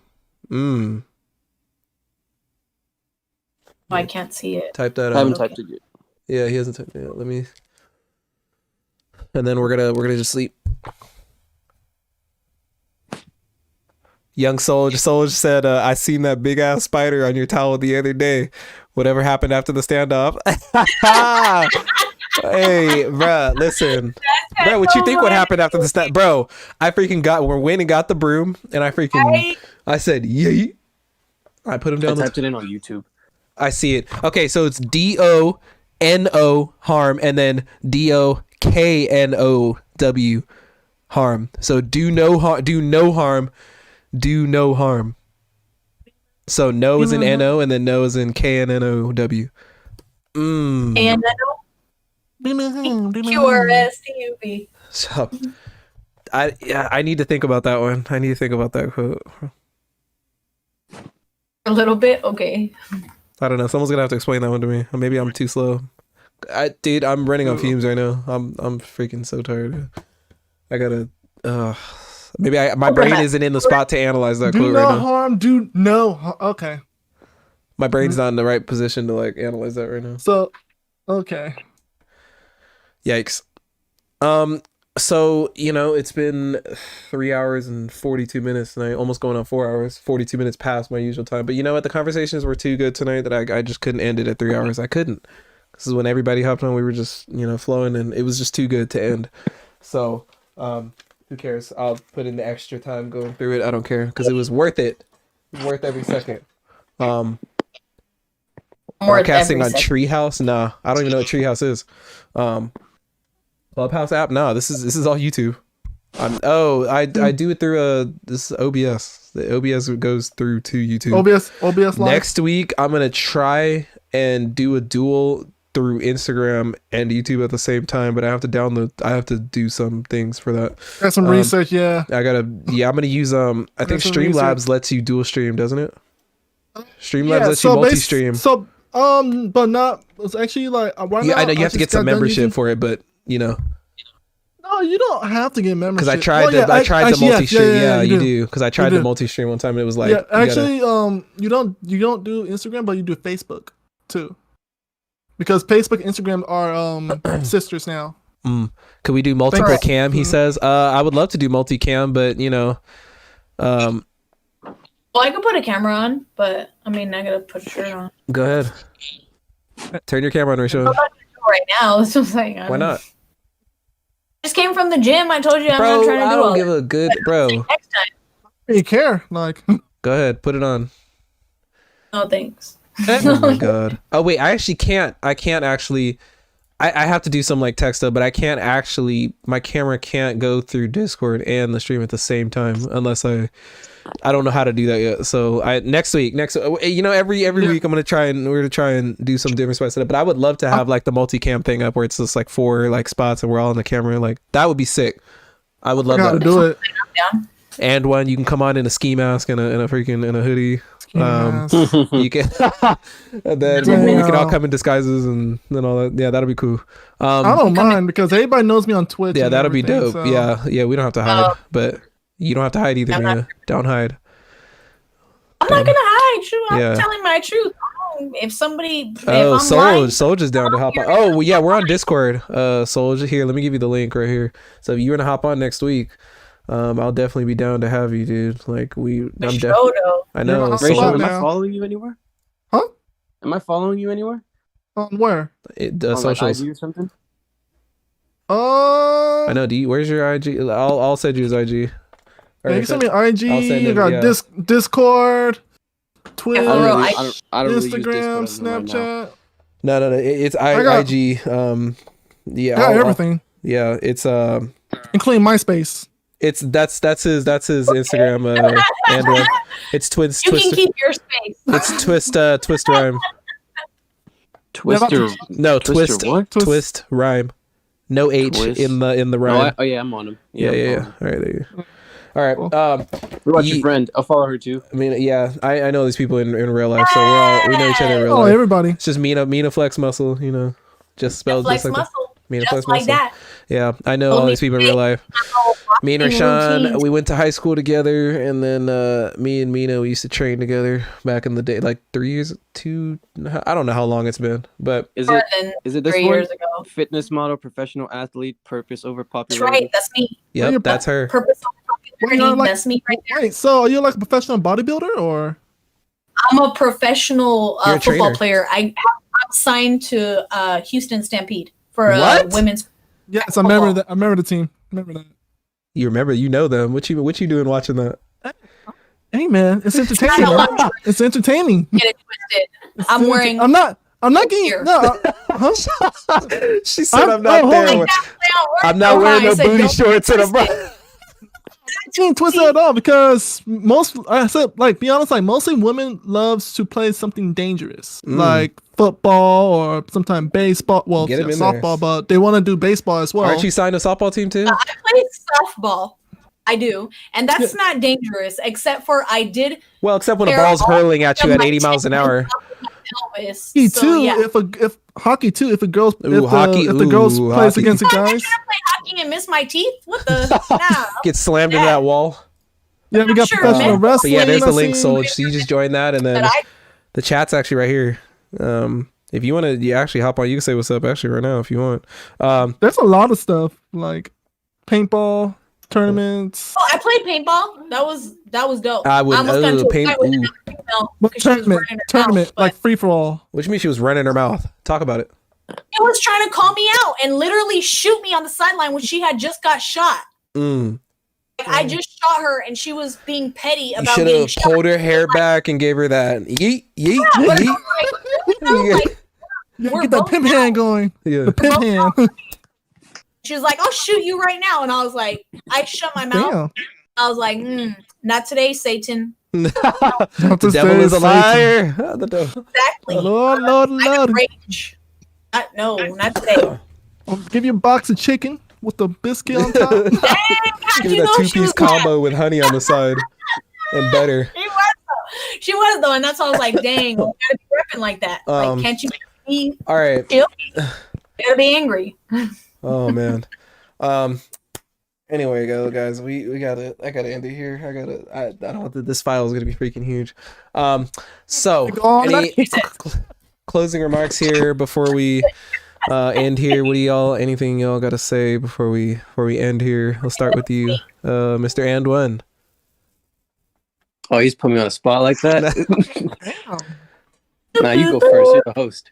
What? No, I go last. What you mean? Because if I go, when I go, I'm pressing end stream. Hey, who's that? Solj. Hey. Man, it looks like we're gonna have to stay on for a few more minutes here. Oh man, yeah, we can hear you. You eating a bag of chips? What is that rustling sound? Can you guys hear me? Yeah, we can hear you now. Ding, oh, that's crazy. I'm live right now. Yeah, we're live. I'm live right now. Yeah, bro. In front of 1,000 people, maybe. Nah, shut up. No. For the day, what do you have to say? No, we've just been on here chatting for the past 4 hours. About life and mental health and all that good stuff. So yeah, welcome. Episode 6 of Mental Health Monday. This is where we just talk about a bunch of different topics and about related to our own lives, and anything in the chat that pops up, try and answer it. And it's a good time. I was on the chat. I was watching you guys on YouTube, but this is my first time downloading Discord. Yeah, so this Discord's lit. This is where people popular now for like gamings and people mostly use this for like gaming and stuff. Yeah, this is like gaming, like people chat and like game like on PC. Usually not on here. Yeah, you guys don't use the Clubhouse app? I don't even know what that is. Is it like it's like this? It's like this. It's exactly the same way. Yeah, we're just here, bro. But usually I only go for 3 hours. It's from 8 to 11, but it's already almost midnight because the conversation was too good to end, so I had to keep it. It was too lit. You need to sleep. I know. It was too lit. Yeah, it was. But I record all of it, and then it goes up on YouTube after, and then I'll take clips that I think are good talking points, and I'll put them on Instagram, and like the last 2 that I shared on Instagram about what is love and then what is love? Like my boy And One contributed to that one, and then another one where I was talking about I think just 2020 lessons learned and stuff like that. That actually wasn't a Mental Health Monday episode, but I have so many different like clips and stuff from all. I just gotta go through it. It takes forever, but Yeah, I tuned in when you guys were saying the qualities that you like in the opposite sex. Oh, when we were talking about the perfect man, perfect woman, and all that. Yeah. You know what? Let's start with that. What makes a perfect woman to you? What do you think? Me? Yeah, for you. Do you have enough room? No, not really. I ran out of space on this paper, but I'll flip the page. I hit the little notepad. It's my little work notepad I use as a server. I definitely say it has to be like a woman that has like drive, that has that hustle. You feel me? That really motivates you to do better in life. Like, so when you're slacking, like, she's there to like really pick you up, make you feel better, you know what I'm saying, and make you back on your A game. Yeah, like you're slacking today. I need you to pick it up. Like, I need you to come on. Yeah, she's there to turn up the energy when your energy's low. You feel me? That's true. That's very important. That's good. I find that, man, that's honestly one of the most attractive things I find in women. Just hustle, like, just self love. Not even like, but even if she's not all the way there yet, even if you're not all the way there yet, I still want to see, like, just the effort alone is enough for me to, like, just to know that you're still waking up every day and still doing what you need to do to get better, to get there. That's enough for me. Like, that's like just the effort. I want to see it. You know, it's nonstop because it's constant, because we're never really done working on ourselves, to be honest. We're never really done. We're never really, it's a constant struggle. Like, you could put this in your physical shape. Like, we're never really done. You know, you're always constantly striving to be better, constantly want to improve ourselves. And just seeing that effort in a woman is like that. That gets me going. That's like, she has to have ambition. Yes. Ambition.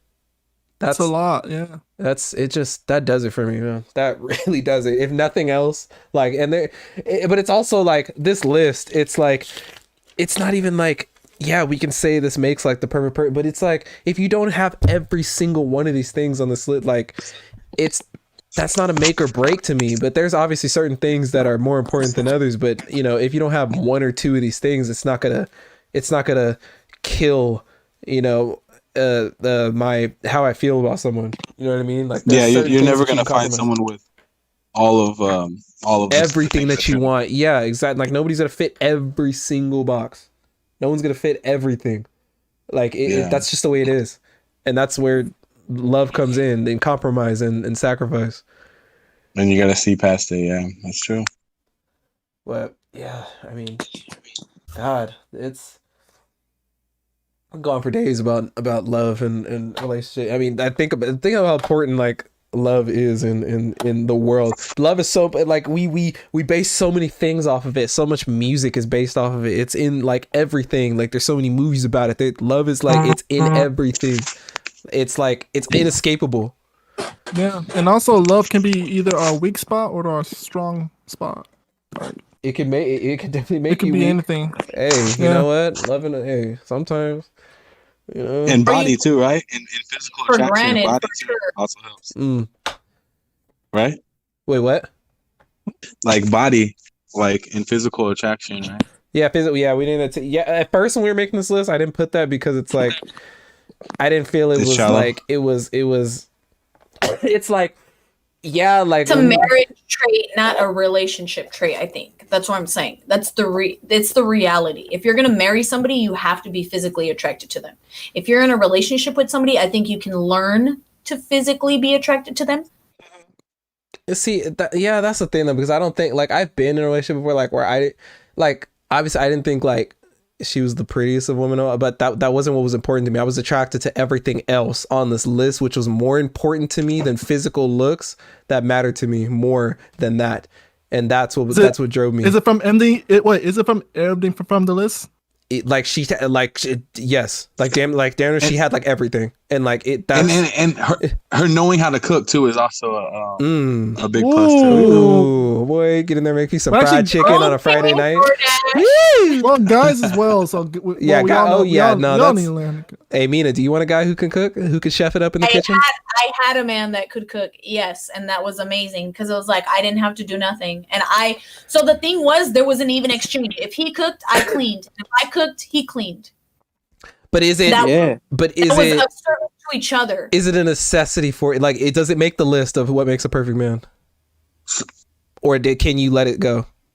No, and that makes the list of making a perfect man because it doesn't. I mean, you can make a piece of toast and you made something to eat, right? Yeah, okay, but that's a gourmet meal. It's basically you're serving that other person. But I don't think putting a piece of bread in a toaster and pressing play is pressing play. My dumbass. Pressing play.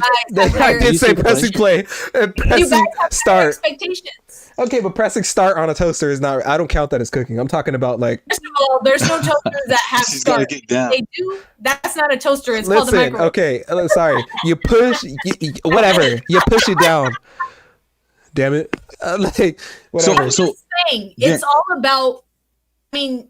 It could be the simplest of things and that's what I'm saying. For me as a female, it could be the simplest things. You can make me coffee and that's cooking, that's making something. Yeah. And you don't even have to do anything. You just put water in the thing and everything does it by itself. But at the same time, you're serving.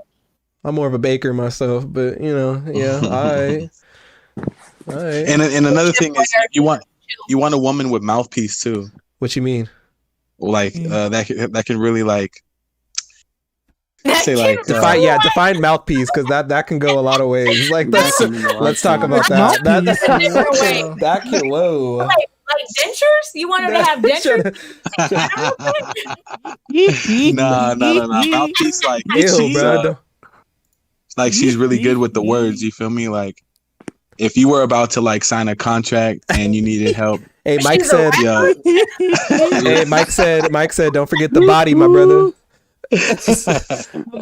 Basically asking for a lawyer. Are you in trouble? Hey, you need help?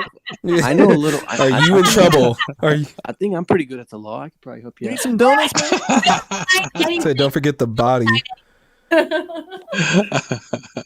Hey, you know what? Yeah, you know what? And the body is important too, but. Them taking care of themselves. That goes into that. That ties into self-care. Because I can tell if a woman's taking care of her body. Like I can look. Come on now. Booty Cop 101, badge number 2503. Sergeant Hayes at your service. Sergeant Hayes been on the service for a few years now. That's facts, though. That I can tell when a woman has been in the gym or not, and I can tell when a woman is taking care of her body. And I'll right off the bat, I'll be like, "Ma'am, I'm gonna have to stop you here. Give you a ticket here." Look, I can tell. Look, I need your soul for a bit. Let me snatch that soul. I can validate that because that is true. Because there was one time when you're like, "Oh, okay, you've been working on." Oh, shut up! Yeah. Not really? Wow. I could. Look, we can tell. We know. Yeah. We could tell the difference. Like there were. I just follow you. I was like, wow. He didn't see me for a while, and he was like, "Oh, Mina, I see you've been working on those squats there," and I was working like, on those gains. Look, I can notice. And gains though. And here's the thing. Like I'm one of those guys. Like, I can respectfully say that I can tell. Hey, Mike said I've saved relationships creating a body. Hey. Listen, look, it's one of those things like I can respectfully tell I know how to respectfully tell a woman that she has a nice body without getting slapped across the face. There's a way to do that. Like some women, obviously, like other women can compliment other women's bodies, and it's no thing. Call each other bitches and this and that. Look, we know that when you're a guy, there's a way to approach, and there's a way to say that. You got a nice ass on your shorty. There's a way to say it though. That's what we're thinking in our head. We're thinking, but it doesn't come out that way. Obviously, we're thinking in our head like, God damn. But we can't say that. No, it came out that way when you said it. No, it did not. Shut up. Don't put me on blast. No, it did not. Oh my God. I'm doing that. I just be myself. Why are you putting me on blast like this on stream like that? It did not. It didn't. Didn't make sure people tune in next week, so they're like, "Dang, she's gonna put him on blast again." Oh my God! It did not come out like that, but okay. Listen, I did. It didn't. Let me give the number and I call. We can agree to disagree, but I know how to. Look, there's a way to put it. Respectful. You did say, "Damn." I did not. Mike, there's the healing guru. Let's have him chime in. He was there. He didn't hear. He's gone. I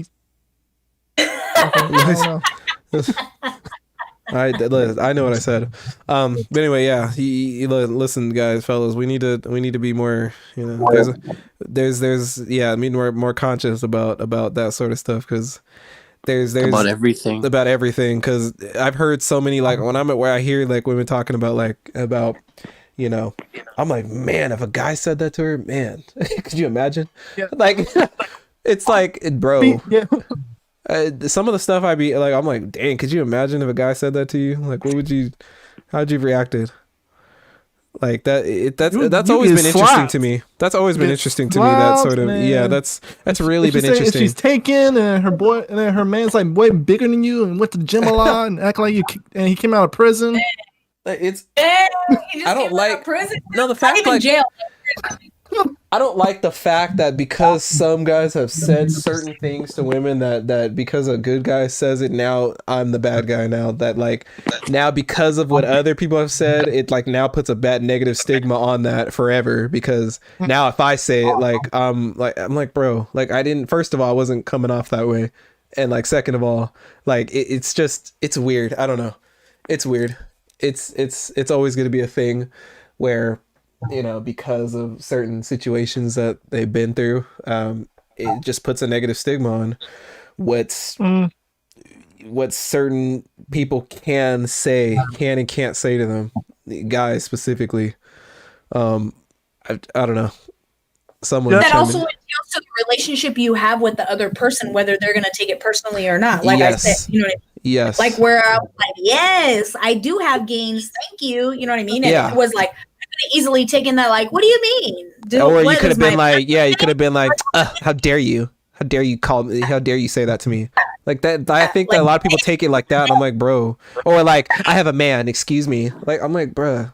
Like I wasn't even. And it's like, not even about that. It's not like, bro, chill out. Like I wasn't even like, bro. That's why I don't even be like, bro. I'm just admiring. Like I'm coming at it from an oh, god damn, the Lakers lost by 2 points to the Warriors. Anyway, Jesus. Oh my god! Then, and the Bucks, Tyson Fury and Anthony Joshua are agreeing to the fight. Are they? And the Nets just won by 2 points against the Bucks. Jesus, I bet you James Harden hit the game-winning shot. Anywho, Fat Harden, he finessed the hell out of them. Good attention span. Sorry, I was looking at my. Sorry. Anywho, so like I don't know what I was saying. You like some chicken with beef stew? I was playing.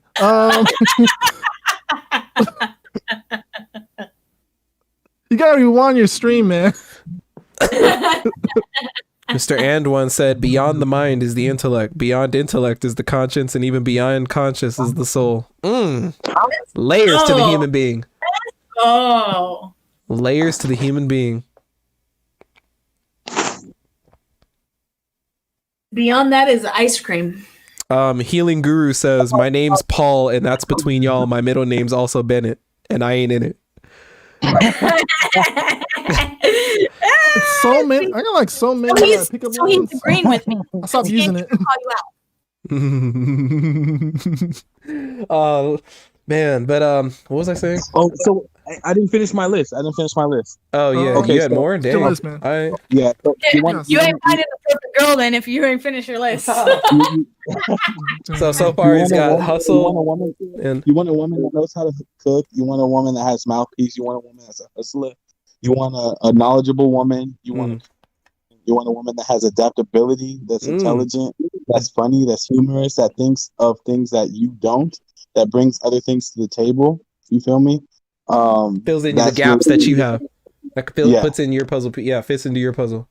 That she's like Miss Independent. You feel me? Like she can survive on herself, like, you know, on her own. She doesn't really need you, but you know, you guys are better together. You know, like you guys. Good alone, you know, better together. Exactly. She keeps it real, you know.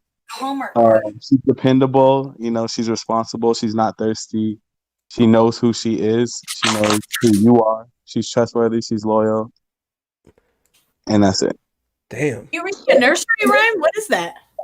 Shut the hell. Be a rapper. I don't know. I think that's to be the first thing I post on Instagram. What's the? He said, "I'm just here for moral support." Support. So it said in a box with a fox. With a hip, with a hop, with a hippie.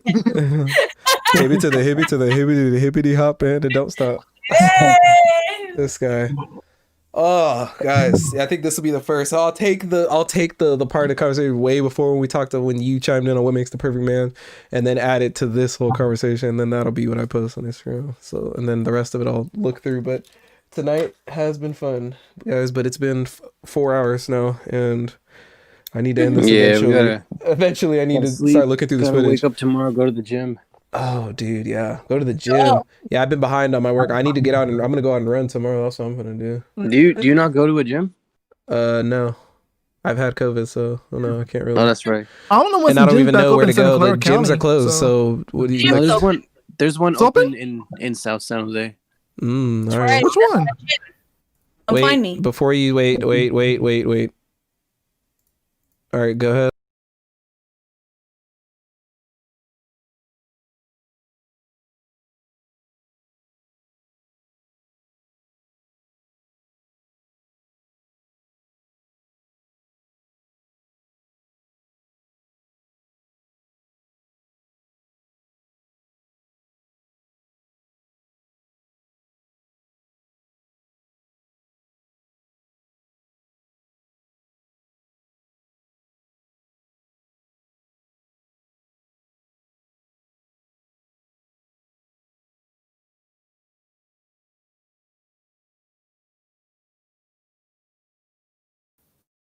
On the what? The bag.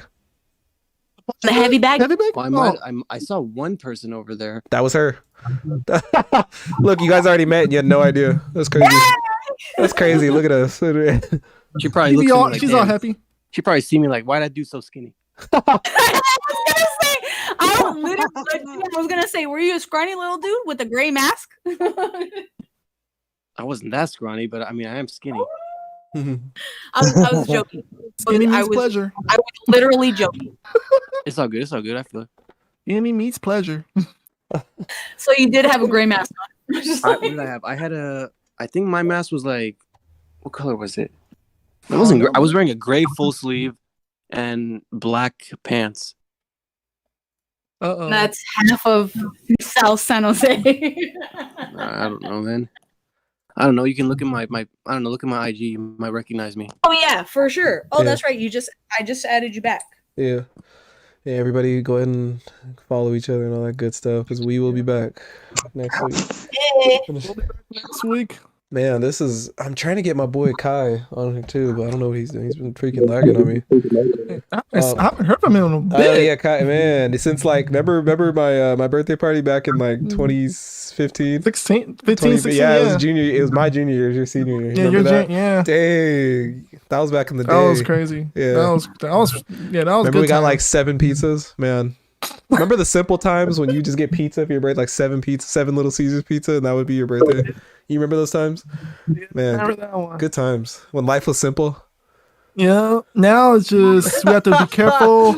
Yeah, like right now we have to be careful of what we eat and everything. Dude, yeah, that was back in the day when I could eat whatever I wanted. I could go to Jack in the Box every day, still have my 6-pack, and like could still be like fast and agile. Man, because I played 3 sports and you could just do whatever you wanted. Good times. Yeah. Good times. And you had to go to practice. Times were so much simpler.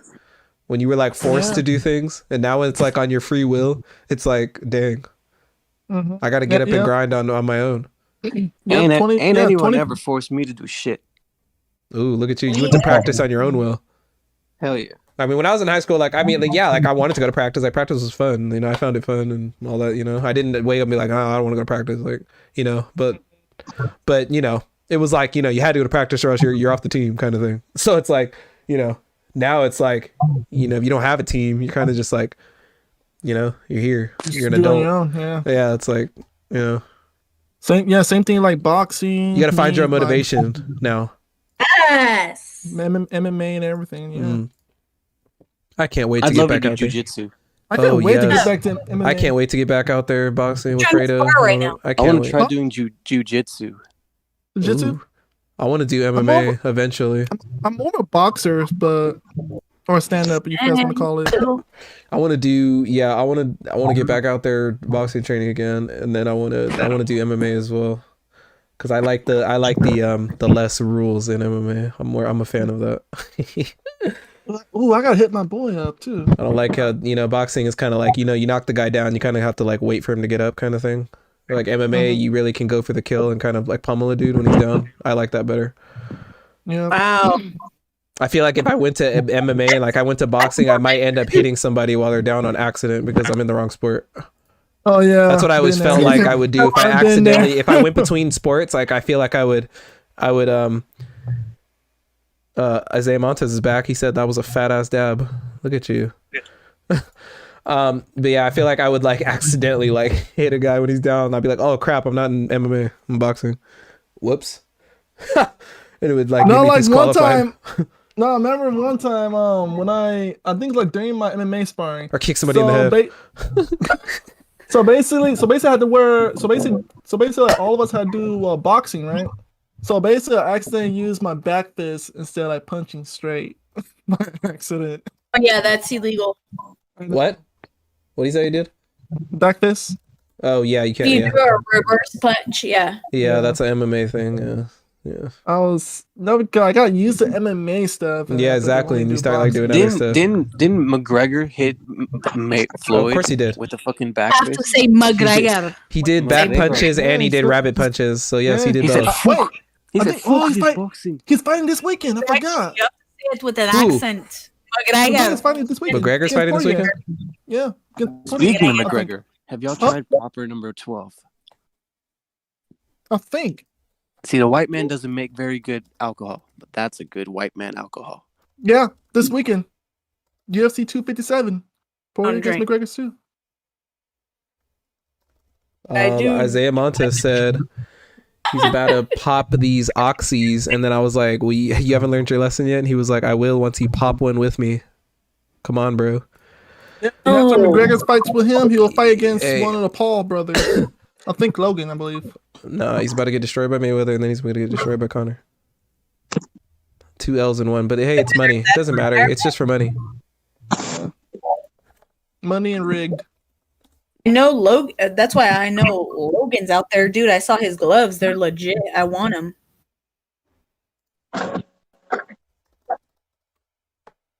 Logan Paul might be the most entertaining white man in America now. Now that Trump is gone. Because he has nothing to prove or lose. No, That's he why. doesn't. He's just on his I'm podcast, saying enjoying life. Like That's why you beat people who are at the top, because you have nothing to lose, and everybody who's at the top has everything to lose. So instead of working on their game, they're mentally effed. Fucked. Yeah, it's just I'm child of God. Yes, we know. If it's like, yeah, it's just for the money. As long as he's getting his dollars, it's fine.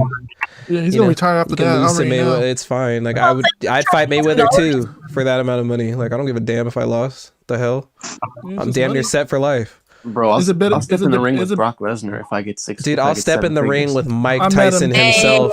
I'll step in the With ring Mike with Mike Tyson? Tyson in his prime for 7 figures. Oh, F you mean, Actually, bro. moving on Brock Fine. Lesnar, that man might kill Yeah, me. maybe we are tripping, but you know what? We get knocked out. We have 7 figures in our bank account now. You know what you can do with that? No. I didn't-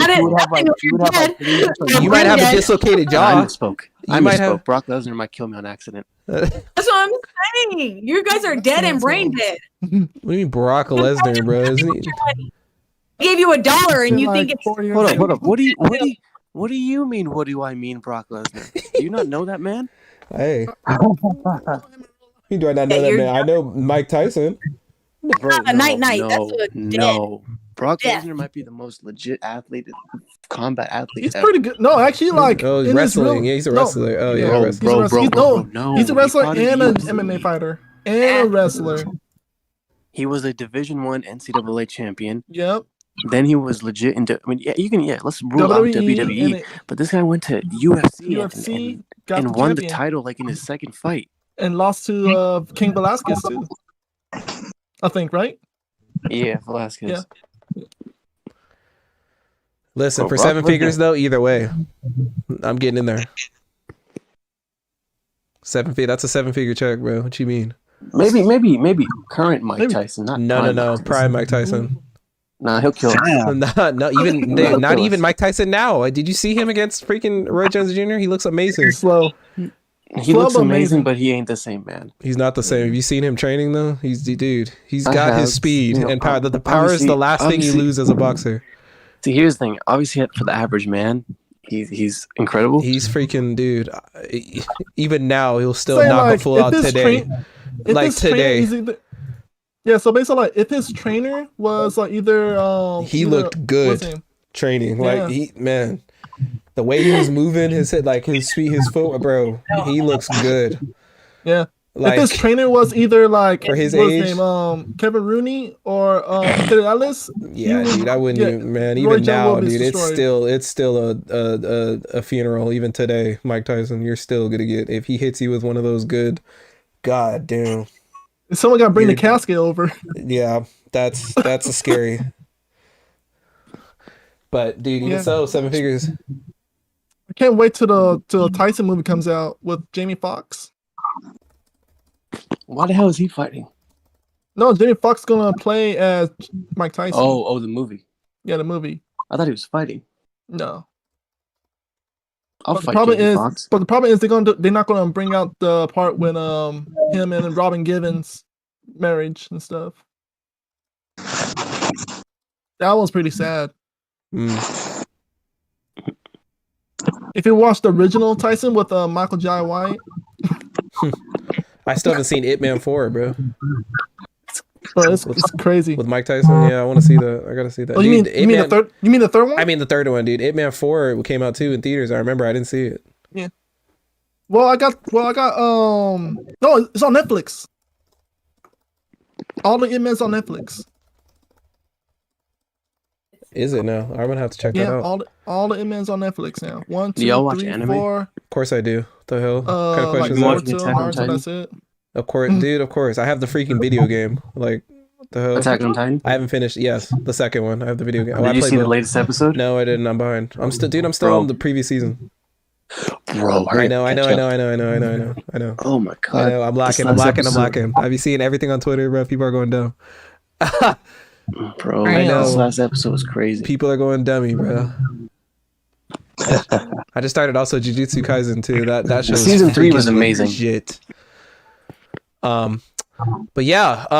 So final remarks. Anybody? This is I'm fine. I'm gonna end it now. Well, finally. First off, happy the King, even though it's yesterday. Yeah, I know. It's already the next day. It's January 19th. Yeah. Happy Martin Luther King Day, of course. One more day till inauguration. I'm gonna say something Hopefully stay safe. Yeah, please do. Nah, I'm not gonna say that. Bruh, come on. This isn't a podcast. This isn't one of those meant to, I was gonna say we should replace MLK Day with Malcolm X Day. Why? This guy said what? Oh, it depends on whose methods you actually like better. It's like every other year. Nah. It's like one of those methods you like Malcolm better. deserves this day. Hey, for sure. That's debatable. Have you watched You know, a lot of people. It's actually said that Martin Luther King actually wasn't even a pacifist. Really, like he wasn't even really a pacifist. He's a pastor. I don't know about that. A pacifist. He didn't really believe in the whole no violence thing. That wasn't actually what he actually believed. He did that because it was better for he didn't. His people were obviously going to get slaughtered if he went the other route. I don't know, man. Malcolm X had a great idea. He did. Absolutely. No, actually, he got everything from. Huh? Malcolm X was more of a dude. He was a, you know what I mean, like a heart, bro. Mm-hmm. Take it to him. Yeah, you know what I mean. He got it from his leaders. He wasn't no bitch. So. Like that man. That's the definition of going out. I'm headstrong. Malcolm X was a definition of a masculine man. Yes. For show. You watch people like to pick and choose his quotes. You remember, the quote everyone loves to throw out is when he said that the black woman is the most disrespected woman in America. And yeah, that's true. But they don't say what he said after that. What he said after that? He said after that, if you touch our women, we'll kill you. They don't seem to bring up that one. It's true. Nah, because they wanted to beta-fy the quote. Yeah. That's why Malcolm deserves this day. Guys, have you watched the show called I think called The Godfather of Harlem? Nah. That already sounds like some shit. It was no, actually, like it's all about like mobsters and after that, like the original mobsters, like up in New York. So basically, this guy named not Bobby, Bumpy Johnson. He was like the main one, like OG Bobby like, Johnson. No, not Bobby Johnson. Bumpy. Oh, Bumpy, not Bobby Johnson. Bumpy Johnson. So basically, he got out of prison in Alcatraz because he shot one of the high Godfather who took over Harlem. But the crazy part is he helped Malcolm out to be successful. He helped the whole Harlem to be at their best and trying to it's not about being like a black guy who's became Godfather, because it was like African American, that only him versus the Italians. So it was a really good show. Like, I recommend you guys gonna watch it. It's on Epic, so I don't know. The you guys hell want is to that? I pay for it. recommend Malcolm X's autobiography. And where's that on? It's a book. Hello? Yeah, it's a book, huh? All right. It's a book. Bet. You know, hey, all right. Oh yeah, Black History Month coming up too. So. Oh, yep. Yeah, A and COVID, then our first women- COVID Black History Month. Yep, and then Women's History Month on March. COVID. Yeah, throw out your make books some noise, on, Mina. throw out your books on MLK and I said Rosa make some Parks noise. and start reading some Malcolm X and Marcus Garvey. Marcus Mhm. Garvey. Marcus. What you know about that Marcus Garvey? All I know, he took $1. He never took a dime from the white man. And he still made his vision come true. Mm. The crazy part about all African Not for Americans, president like, 2020. oh gosh, do you know every other pencils or steel, everything come from a black person, like everything. Peanut the butter. whole world. There's hella shit. Peanut butter. There's hella shit. Dude. That's crazy. Hey, you know what though? Before we continue, I have one thing to like. It's good. It's a little dark, but before I press end stream tonight, we can continue talking after. But I just need to end this for the recording. Can't talk purposes. We're gonna go in, round table here. Just a quick answer. Do you feel like, oh God, it's hard for me to ask this question. I think about this a lot. Like, okay, in the act of whatever you want to call it, self-defense, you against them, your life or theirs kind of thing, kind of situation. Would you Preservation. Would you what? We're not gonna marry you. Would you take someone's life? Yes Yeah. or no? That's like some Jay-Z stuff, right? Yeah. Well, and one yes. Okay, it's a yes from you. Rayshawn, what about I think we all believe in the purge here. Well, I don't know about all that, but You talking about self-defense? Hell yeah. okay, but I'm saying like, No, Yeah, Depends on the here's the thing. situation. Here's the thing. If I can diffuse it and I don't have to kill the Before it person, gets to that obviously I won't. But if it gets to that point, the fuck, hell yeah. so It's you either wouldn't. me- So you You wouldn't. versus if you're saying it's self-survival. I mean, you're not putting a face to it, so we're not talking. You're not literally I'm not naming identifying. I'm not naming anybody in general, but I'm saying like, yeah, like I'm Gun. saying like if it's your And life or you kill that theirs, child before they kill you. yes. Yeah. Would you do it? Yeah. Like, and or is it kind of No. like a no hesitation kind of thing, or is it kind of like I don't know about this? Well, okay. I'm saying no right now because but I mean, I've never been in that position, so I don't know. Yeah, But but just thinking I about it, would like think just I wouldn't. So basically, if it was purge and someone was coming after you, would you let's kill say them? you had to If do they were it, like trying to if kill you're in a you, or would situation where you- you had like you just if Oh. you're, yeah, like would Or would you are you Or doing would it? you just hold them until the authorities came? Yeah, I believe I have enough tools to diffuse the situation. Do you though? If you're in a situation where I do believe that I have enough tools to diffuse the situation. I got a great mouthpiece and I got hands for days. Mouthpiece, but your mouthpiece may not be reaching the other person. And I have hands for days. So yes, I can diffuse this situation. Okay, let's put it to you this way. You have a gun, they have a gun. What are you doing? Oh, are you diffusing that situation with your mouthpiece, or are you shooting them in the shoulder that they chew with? I know you said shooting in the throat. No, I'm shooting them in the shoulder. That's their dominant. That's what I'm saying. I'm diffusing the situation. So I'm shooting them in their shoulder. Okay. See, next situation though, someone's attacking you. What are you doing? Putting them in a headlock like that saying lioness. Someone's trying to kill you. They're not on some wrestling MMA type. No, like they're not doing none of that shit. There is no negotiating. Someone's trying to kill you, relentlessly kill you, murder you in cold blood. What are you doing? You defusing that situation, or are you? What are you doing? See if I can. Yeah, like she said, if you can, if you can, yeah. However, but if it's like 5-on-1, we're not talking about a simple person. We're talking about a deranged person here. We're talking about like Zodiac killer type shit. Yeah, we're talking like serial killers on the loose, and you see them, and now you're next. What are you doing? Oh man, what are you doing? Damn, killing the Zodiac killer. What are you doing? Serial killers on the loose. Serial killers on the loose. You look on the news. The killers on the loose. They've already killed 4 people in your neighborhood. They're at your door. I think the bigger question is you need to stop drinking Pepsi before you go to bed. Hey, talk to me. Stop drinking Pepsi before you go to bed, and you won't have these thoughts or ideas. I'm a comedian. No, so. I think about this a lot. I have water.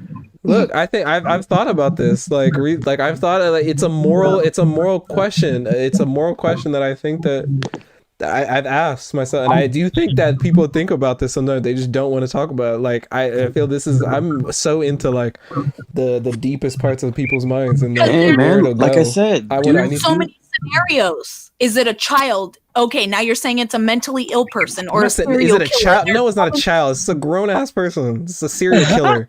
Ain't no child. Say a child is a serial killer. This is a grown ass. This is a grown ass person. You're in a third world country, and that's what they teach their children to do: is kill other people, kill other, you know what I mean, people who are coming into their land, intruders, whatever. Oh, it is like that in other. Oh, absolutely. They'll kill you. So that's what I'm saying. In other countries. There's all facets of this scenario. No. Okay, we're talking about here, U.S. Here. A bad person, a serial killer.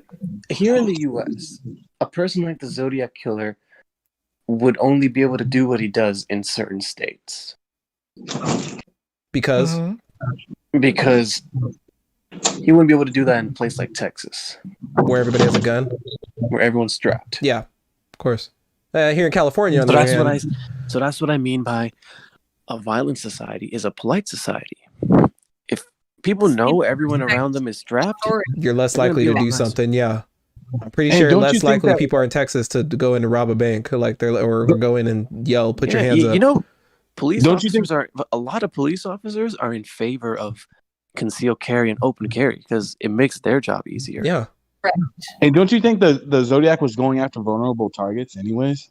Yeah, he went after vulnerable people that were out in the middle of nowhere. Yeah, it's because it's easier to hide the body and do everything else you need to do. Same thing with that lunatic Ted Bundy. Mm. Dude was raping like the Ripper. Dude was only going after women that were notice.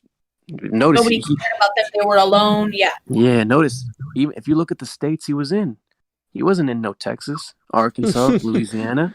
That man was in California. That man was in Colorado. That man was in Utah, known to having very strict regulations on guns. Mm.